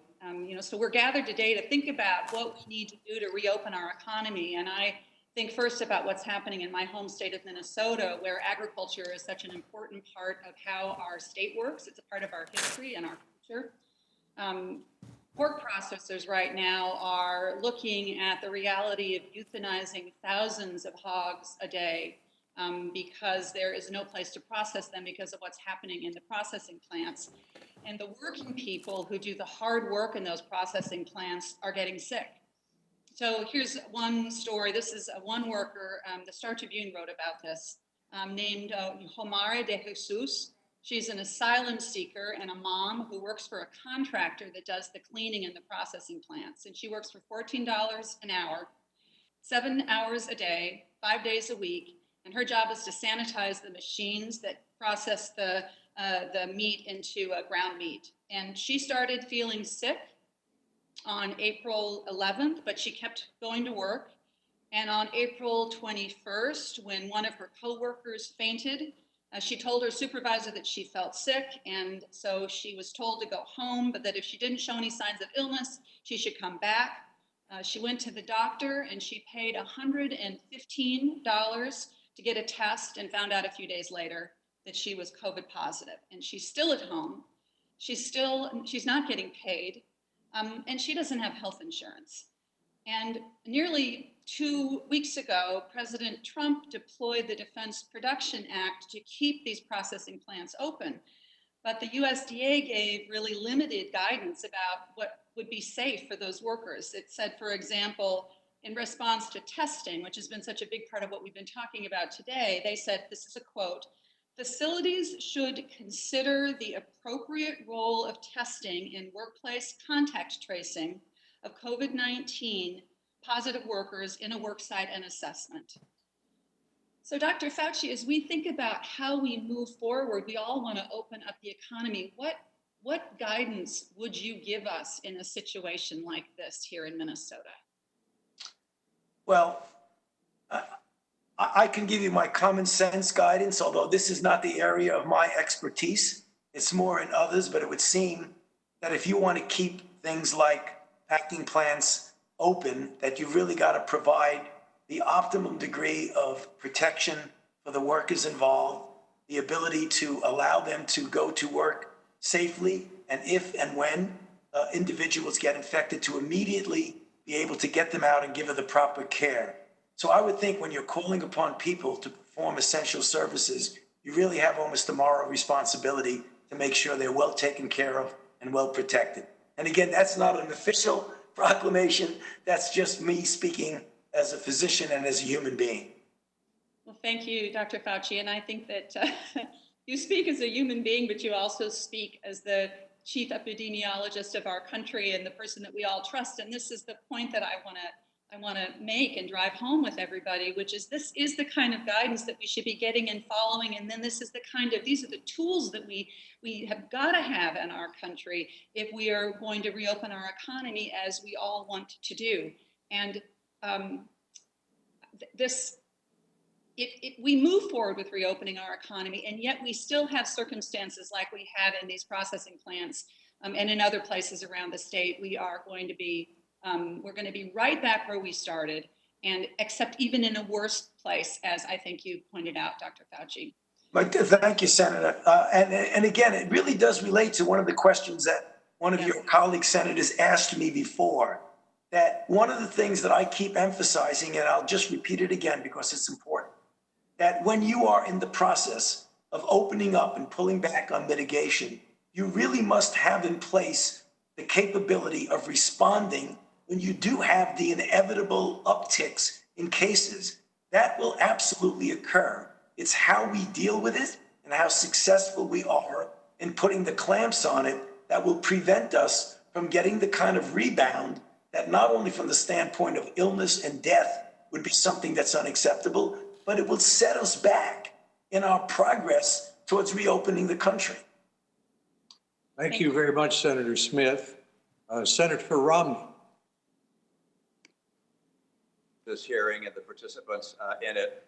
Admiral Giroir, I'm going to take off where Senator Hassan spoke. I understand that politicians are going to frame data in a way that's most positive politically. Of course, I don't expect that from admirals. But yesterday you celebrated that we had done more tests and more tests per capita even than South Korea. But you ignored the fact that they accomplished theirs at the beginning of the outbreak while we treaded water during February and March. And as a result, by March 6th, the U.S. had completed just 2,000 tests, whereas South Korea had conducted more than 140,000 tests. So partially as a result of that, they have 256 deaths and we have almost 80,000 deaths. I find our testing record nothing to celebrate whatsoever. The fact is their test numbers are going down now because they don't have the kind of outbreak we have. Ours are going up as they have to. I think that's an important lesson for us as we think about the future. On a separate topic, my impression is that with regards to vaccines, where I'm critical of what we've done on testing on vaccines, we've done a pretty darn good job of moving ahead pretty aggressively. And yet the president said the other day that President Obama is responsible for our lack of a vaccine. Dr. Fauci, is President Obama or by extension President Trump, did they do something that made the likelihood of creating a vaccine less likely? Are either President Trump or President Obama responsible for the fact that we don't have a vaccine now or in delaying it in some way? No, Senator, not at all. Certainly President Obama nor President Trump are responsible for our not having a vaccine. We moved, as you said, because I described it in my opening statement, rather rapidly. No one has ever gone from knowing what the virus was to a phase 1 trial as fast as we've done. So I don't think that's something that one should say anybody's responsible for doing anything wrong on that. I think that's right. That's the correct way to do it. Thank you. That was my impression. I was surprised by the comment, but that was my impression. Dr. Redfield, Senator Sinema and I wrote a letter to you expressing our dismay at the lack of real-time data at the CDC. I'm talking about granular, demographic, hospitalization, treatment data. How is it possible in this day and age that the CDC has never established such a real-time system with accurate data? And what can Congress do to rectify that so we never have to look at something like this again?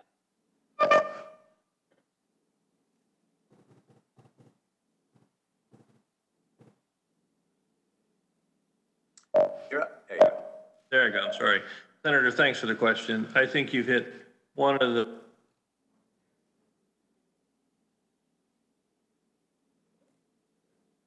how important they are. The first one I focus on is data modernization, data analytics, and predictive data analysis. Clearly, Congress has come forward in providing funding for data modernization, and we're in the process of implementing that. But the reality is there's an archaic system, a non-integrated public health system. Each public health department has their own systems. This nation needs a modern, highly capable data analytics system that can do predictive analysis. I think it's one of the many shortcomings that have been identified as we went through this outbreak, and I couldn't agree with you more. It's time to get that corrected. Thank you. Please help guide us as to what we need to do to make sure that happens. And I presume it's not build it ourselves, but work with companies that have that capacity and use that capacity in our favor. Dr. Fauci, one last thing which relates to a virus, and I know I'm asking you the impossible question, but we're all hoping for a vaccine, obviously. It's the objective of our administration to get it as soon as they can, and from what I can tell, they're pulling out all the stops to do exactly that. Given our history with vaccine creation for other coronaviruses, how likely is it? I mean, is it extremely likely we're going to get a vaccine within a year or two? Is it just more likely than not, or is it kind of a long shot? It's definitely not a long shot, Senator Romney.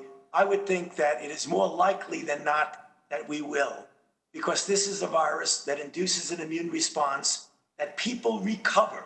The overwhelming majority of people recover from this virus. Although there is good morbidity and mortality at a level in certain populations, the very fact that the body is capable of spontaneously clearing the virus tells me that, at least from a conceptual standpoint, we can stimulate the body with a vaccine that would induce a similar response. So although there's no guarantee, I think it's clearly much more likely than not that somewhere within that time frame, we will get a vaccine for this virus. Thank you. Mr. Chairman, I yield. Thank you, Senator Romney. I want to thank the witnesses for their patience. We have 4 more senators, and we'd like to give them a chance to ask their questions. So, Senator Jones. Thank you very, very much, Mr. Chairman, and thanks to all our witnesses for your being here virtually and also for your incredible service during this time. I want to follow up real quick with an additional statistic that Senator Romney talked about with regard to South Korea, and that is the fact that we are a nation that has about 6 times the population of South Korea, but yet we have about 310 times the number of deaths from this pandemic. So I think we have to be very careful in making comparisons around the world, comparing the United States to other countries. Dr. Redfield, I want to follow up just a little bit with what Senator Murkowski and I think Senator Kane talked a little bit about contact tracing and where we're going. I understand that you are working with states to try to develop plans for reopening. The testing is important, the contact tracing is important, but using that data as well is also going to be important in terms of the quarantine plans that Senator Murphy talked about, child care facilities to allow people to put their kids in a facility while they are still go back to work. All of those issues, including maybe even facilities like vacant hotels or motels that may be used for self-isolation. How is this plan being developed within the CDC? Are those plans going to be individualized by state? Will we, as a member of Congress, have access to those plans?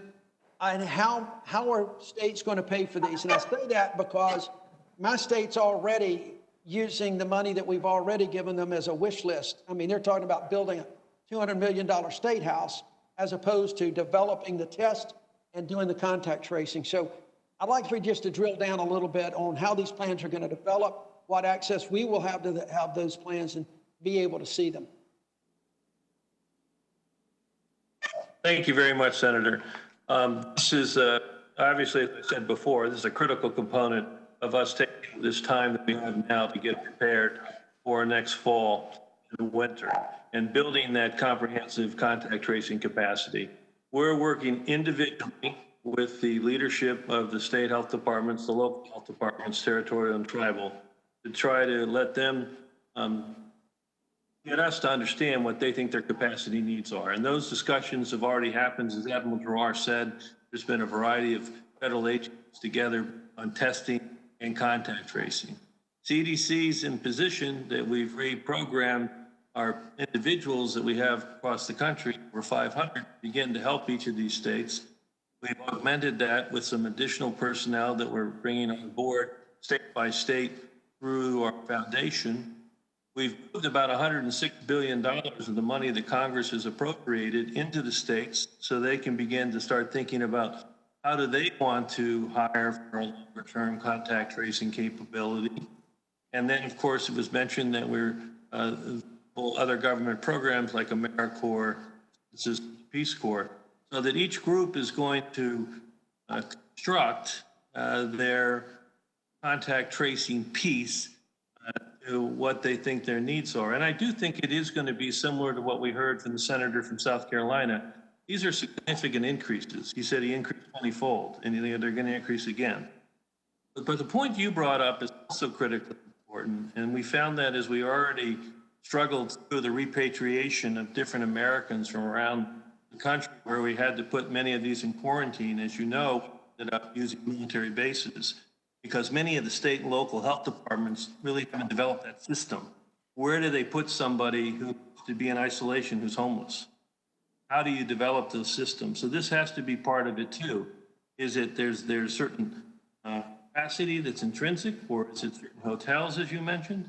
I think the point that was made by one of the other senators is so important about individuals that, particularly like, say, the meatpacking individual that has to go home and self-isolate, but maybe they don't have ability to go home and self-isolate because they live in a multi-generation house with about 12 other people.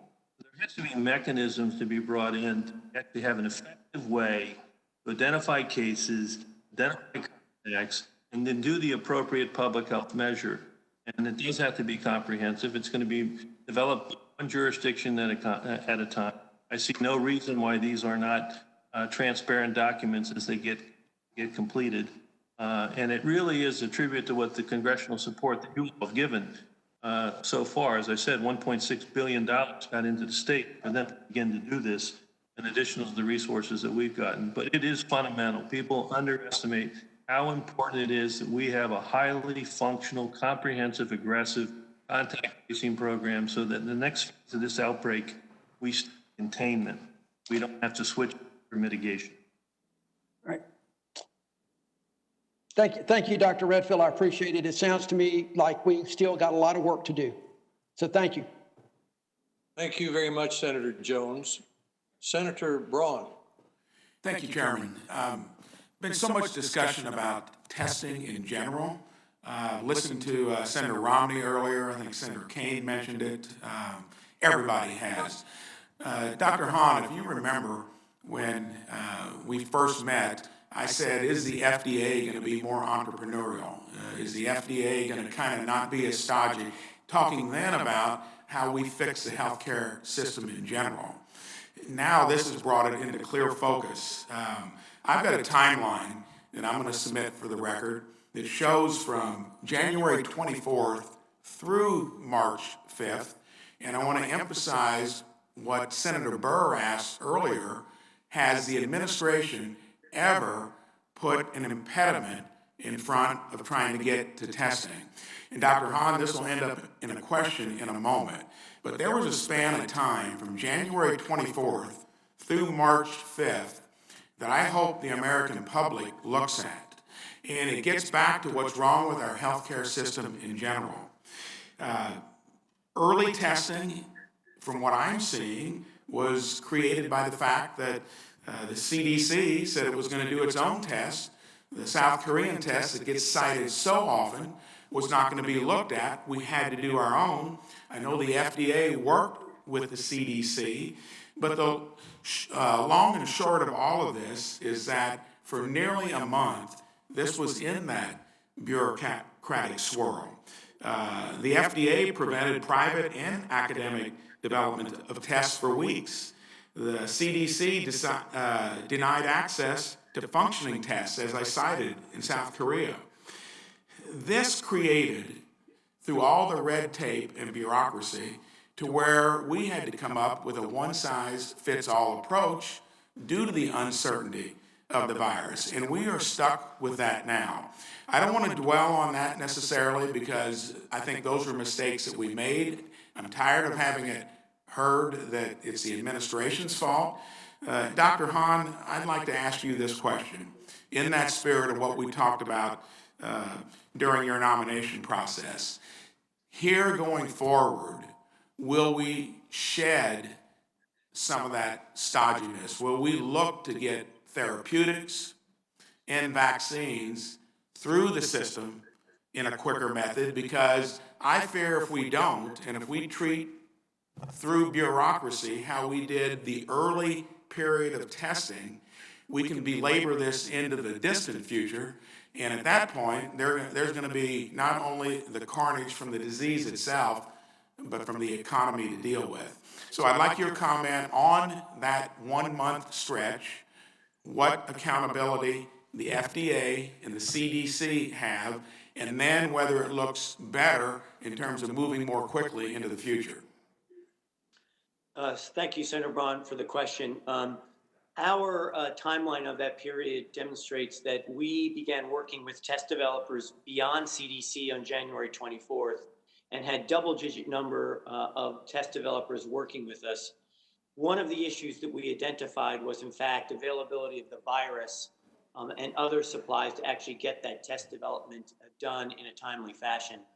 Senator, I completely agree with you that this is an opportunity for us to take the look and determine how we can do things better. And I think that's a really important thing for all of us to do. And certainly the FDA, I can promise you, will do that. Looking forward, sir, I can commit to you that we will look at every one of our regulatory authorities. We have done so during this outbreak. We have provided significant flexibility and have tried to provide the right balance between regulatory flexibility and enabling of the great test developers and therapeutic developers in this country, with the need to ensure that our gold standard of safety and efficacy is in place. We have leaned in with manufacturers. We've learned a lot from them, as well as the other stakeholders, and we will continue to learn, and we will, I commit to you, sir, implement the changes that are necessary to make sure that we can act in a more nimble way, but still protect the safety and efficacy of medical products. Thank you. Dr. Fauci, taking a page from your anti-AIDS playbook that implemented a formal, clearly defined treatment review pathway, can we do that for COVID-19 in a similar parallel track that you put into place back then in the 90s? In fact, I've got a bill called the Promising Pathways Act that is based upon that protocol you put into place. Can we do that to more quickly get through to therapeutics and vaccines here with COVID-19? Well, it's a different story, but some similarities.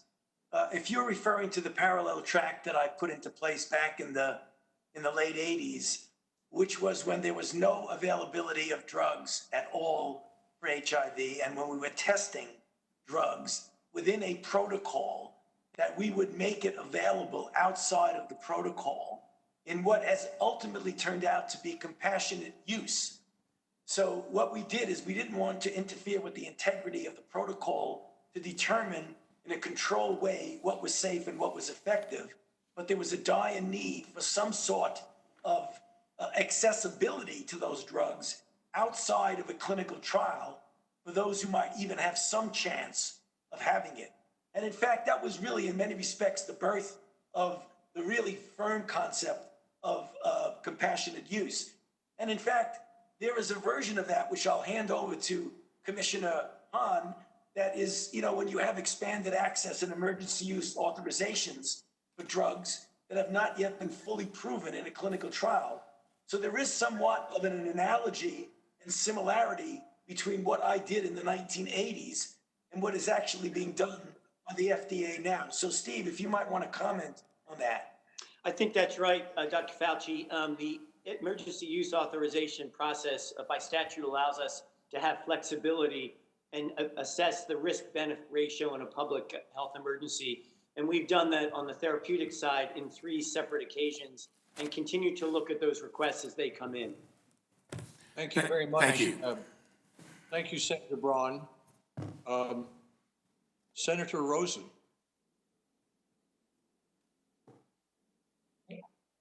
Here I am. Thank you, Mr. Chairman, for bringing this hearing. And I want to thank the dedicated doctors today for their lifetime of work and study and passion. We are a grateful nation. for all of your lifelong commitment in fighting disease, not just in the United States, but around the world. And, you know, as I talk to Nevadans about safely reopening the economy, one question that frequently comes up is when are we going to have a vaccine, like everyone's talked about?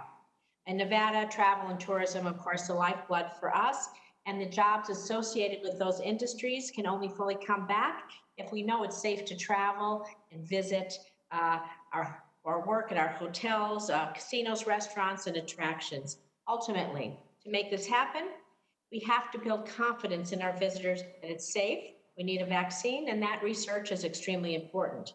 However, understanding that this takes time to develop and ensure both safety and efficacy, I'd like to hear more about what research is happening regarding preventative medication research that could be helpful in the time frame before a vaccine, and especially before one is widely available. So I'd like to ask if this could be part of the path to helping us begin to reopen our economy safely and bring visitors not only back to Nevada, but across our country. So Dr. Fauci, what research is currently happening to identify potential monoclonal antibody preventative treatments or other therapeutics?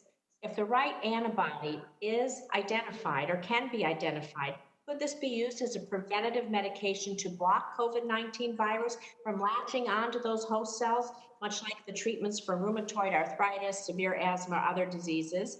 And secondly, would preventative medication options like this help complement the effectiveness of a vaccine once it's available?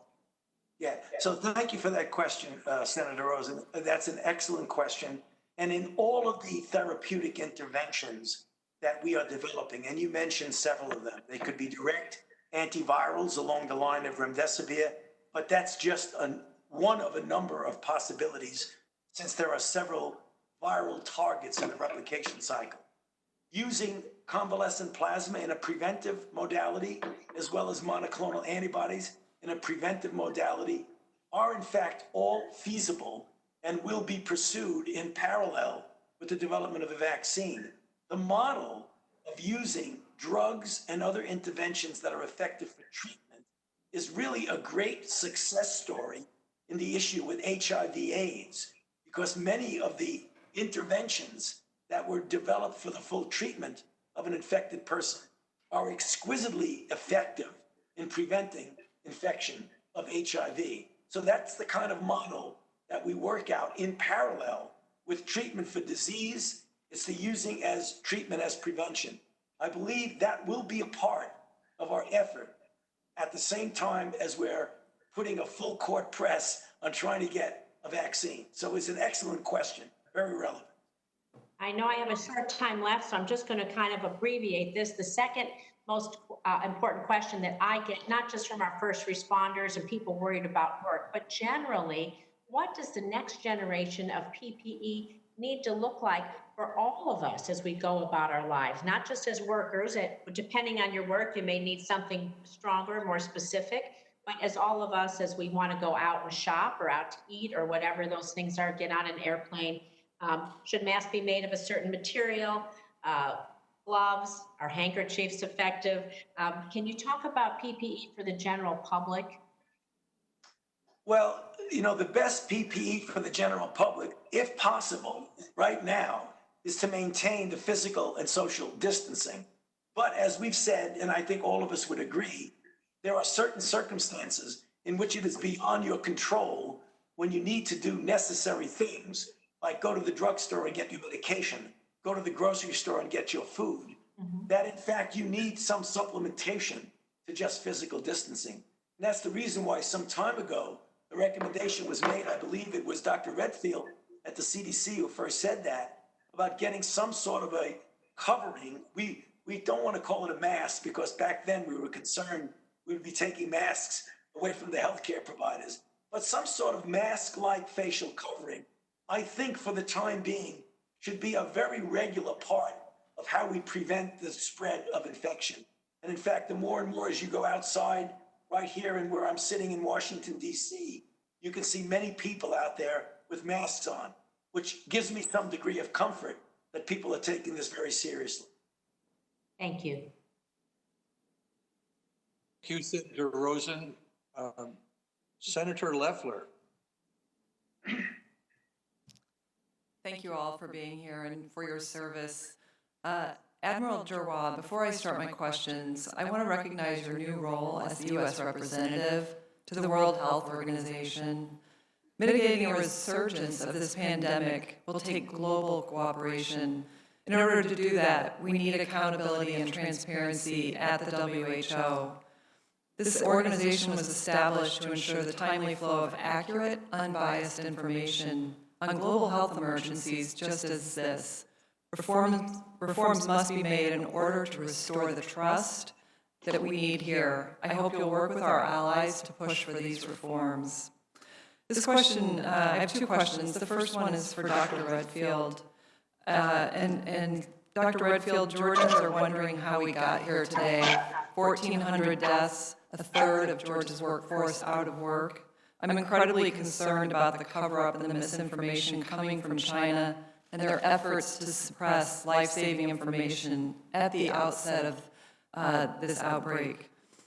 As we continue to reopen our economy safely, we have to take steps to ensure that another outbreak cannot take hold of the world in this way. I understand CDC has worked with the Chinese CDC on global health security for decades. Can you comment on the level and the timing of the information that you received and relied upon from your Chinese counterparts as this virus emerged?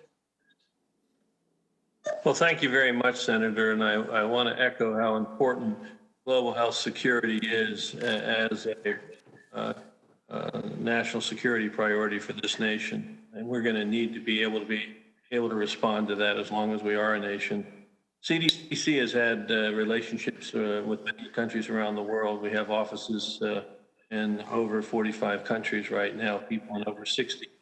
And one of those happens to be China, where we have a U.S. CDC that's with the Chinese CDC. We've worked together for decades, particularly on influenza and emergent infectious diseases. And that has been a very productive, collaborative, scientific-to-scientific interaction.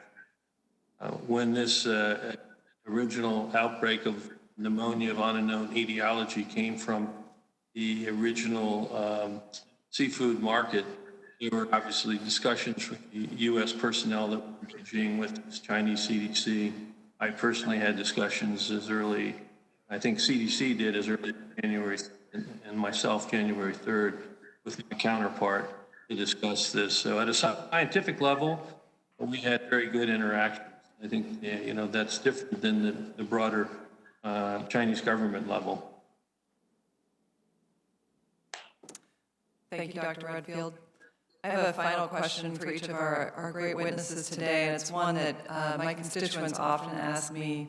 The mainstream media, and indeed some of my colleagues in the Senate, seem to want to paint each of your relationships with our president during this wartime effort as confrontational and lacking consensus. Can you categorically say here to the American people today whether this is true or untrue? From your testimony today, I've seen a very coordinated effort to address this with the administration to combat this pandemic. Can you give me a sense of whether what the characterization is, whether it's true or untrue? Thank you. I'd ask Dr. Fauci to answer that first. Yes, no, there is certainly not a confrontational relationship between me and the president. As I've mentioned many times, I give advice, opinion based on evidence-based scientific information. He hears that, he respects it, he gets opinions from a variety of other people, but in no way, in my experience over the last several months, has there been any confrontational relationship between us. Thank you, Dr. Redfield. Dr. Hahn.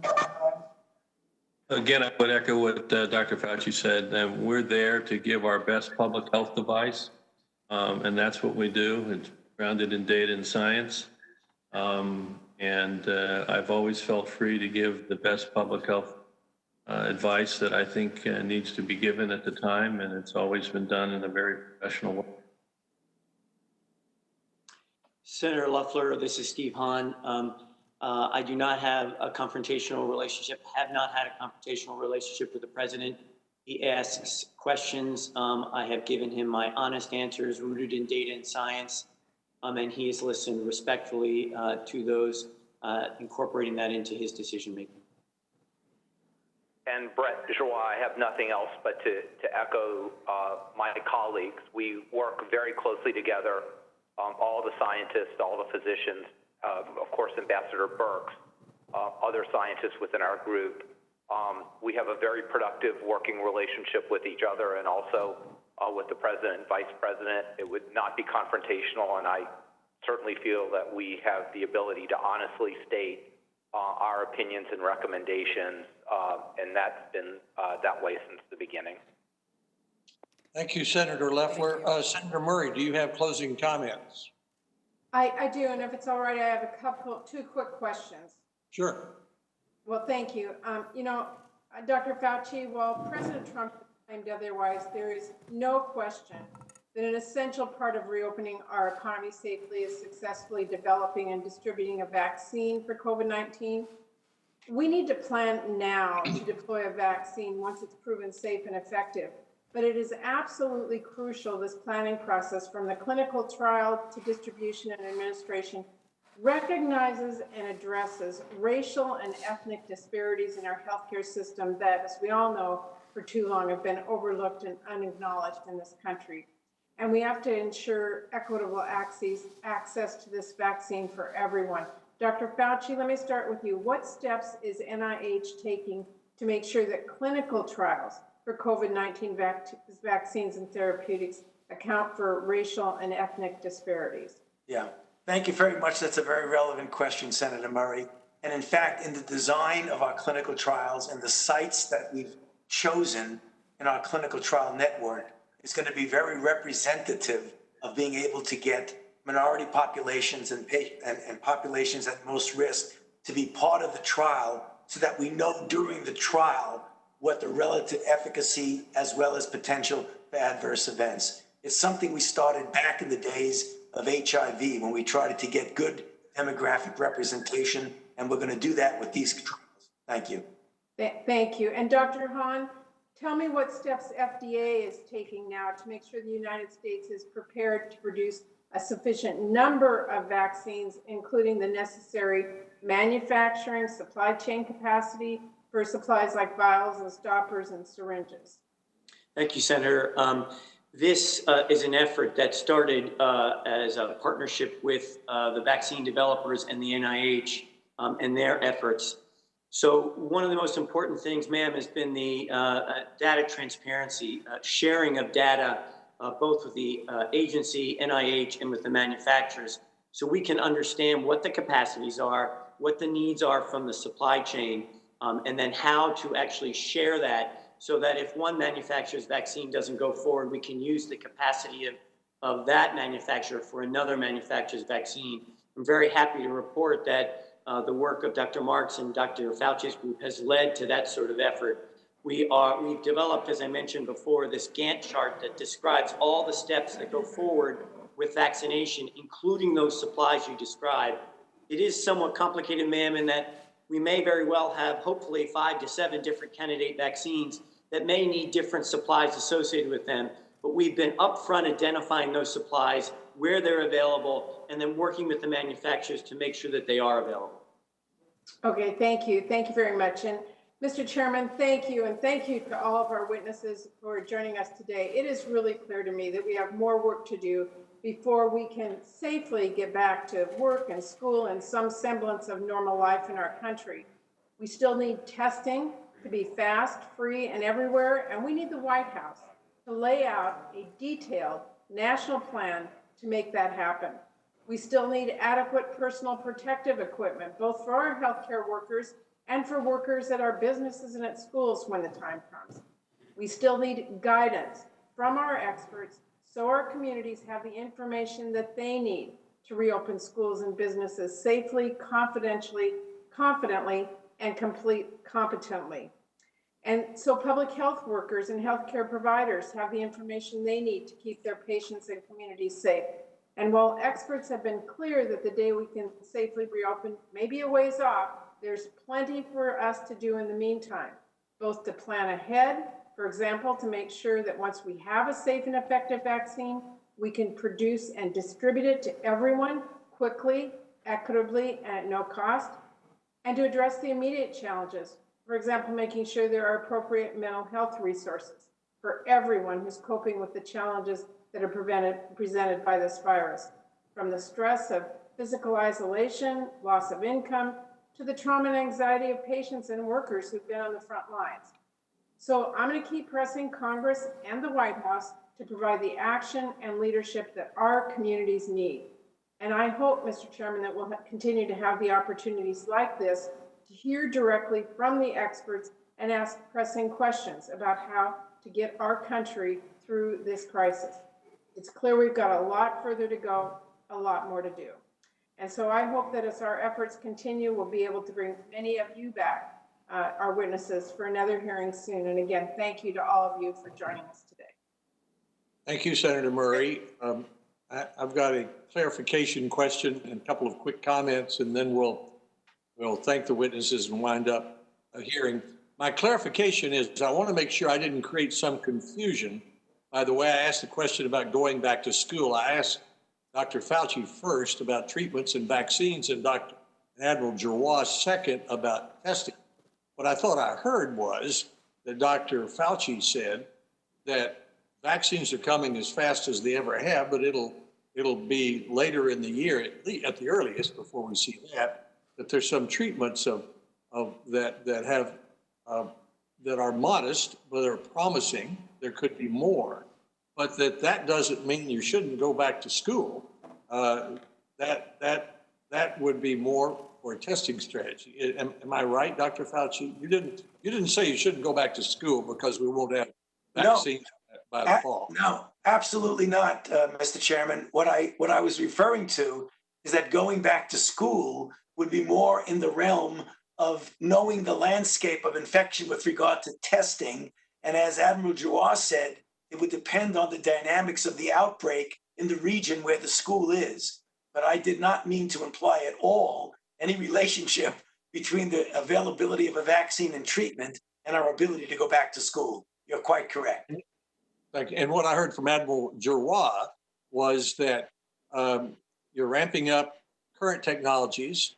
You are hopeful for Dr. Collins' Shark Tank and the National Institutes of Health, but in any event, you would expect to have the capacity in the fall of 40 to 50 million tests a month, and that ought to be adequate for the principal of a middle school or even the chancellor of a campus to design a testing strategy that could provide, for example, an antigen quick test to screen all the students in the school if necessary. Is that correct? Yes, sir, Mr. Chairman. And again, we want to make as many tests available as absolutely possible. What I said is what I feel comfortable with, knowing the production schedules, being in the position of being able to work with the FDA and CDC, that we should have 40 to 50. We will have 40 to 50 million tests available per month that need to be deployed in a smart, strategic way, depending on the dynamics, in that area and in that region. Still, having testing even widely does not nullify the need that we're going to have to change our practices in terms of sanitation, personal cleanliness, distancing, face masks, things like that, given what the dynamics could be. But well, thank you for those comments, because given that number of tests that will be available in, say, 3 months, or as we ramp up to that number 3 months from now, that should give every principal, every chancellor of every college campus, and again, we have about 5,000 campuses and 100,000 schools, some reassurance that testing, as well as the common sense hygiene practices you talked about, could be used to develop a strategy for reopening school in August. And then 2 quick comments. One is Senator Murray talked about the national plan, which was in the legislation that we all voted for. There's a little bit of a push and tug between what's national and what's federal, what Washington should do and what the states should do. I've always thought it's a mistake to say federal equals national. In other words, COVID-19 is clearly a national problem, but that doesn't mean the federal government's supposed to do everything. For example, in testing, the law actually requires states to tell you, Admiral Giroir, what their plans are, what their needs are. And then you said that during the month of May, you had a series of state plans that identified 12.5 million tests, and you thought you could help meet that. On the other hand, you've also noticed a deficiency in the marketplace for some supplies, so the federal government is buying those and allocating them to the states. So we don't want to get in a situation where Admiral Giroir is telling all the states what to do. Governor Lee in Tennessee doesn't really want you to tell him what to do. He wants to tell you what he's doing and let you comment on it. I don't think Governor Cuomo wants President Trump telling him what to do. So the push and tug between what Washington does and what the states do, I think we have a testing, contact tracing, isolating national strategy and plan led by the governors, designed by the federal government as a national effort. And then the national effort clearly is to do the research for the treatments and the vaccines. And what we've heard today is that's coming along on a faster track than we've ever seen before. Finally, I want to reiterate, I thought this was a very helpful hearing. I thank the senators for their questions. I think anybody who took the time to watch would be impressed by the diversity of opinion and the honest answers we got from 4 really remarkable experts who are in the midst of this every day. I want to reemphasize what I said earlier, that I intend to make sure that we focus. Senator Murray suggested we need to have more hearings. I agree with her. And as we deal with this pandemic, we need to make sure we're ready for the next one. What can we learn about faster treatments and vaccines for the next one? What can we learn about the stockpile? What ought to be in it? Who ought to be manage it for the next one? What can we learn? Can we learn anything about having hospital beds so we don't have to shut down hospitals and bankrupt them and push patients out in order to create beds for sick people from the pandemic? What about states and hospitals that sell off their PPE in between pandemics? How do we keep our focus in between pandemics when we have so many important things to be worried about in this country? How do we make sure that we in Congress sustain and fund all the things that we need to do? So, and I want to make sure that we do that this year. I mean, our collective memory is short. So while we're all worried about this, we need to not only deal with this crisis, but get ready for the next one. I thank the witnesses for their extra time. I hope they get a sense that our job, we see, is to create an environment in which you can succeed, because if you succeed, our country succeeds, which is what we desperately want. The hearing record will remain open for 10 days. Members may submit additional information for the record within that time if they would like. Thanks to everyone for being here today. The hearing is adjourned.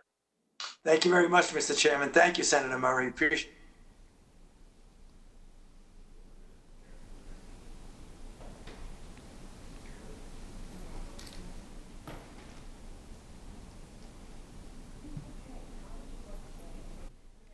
If you missed any of our live coverage of this Senate Health Committee hearing, it's available to view online at cspan.org. We'll also re-air this hearing tonight at 9 p.m. Eastern over on C-SPAN. The White House has scheduled a briefing today with Press Secretary Kayleigh McEnany. That's due to start at 2 p.m. Eastern. We'll get you there live when it does start. Until then, we'll go back to the start of today's hearing with Dr. Fauci and other members of the White House Coronavirus Task Force.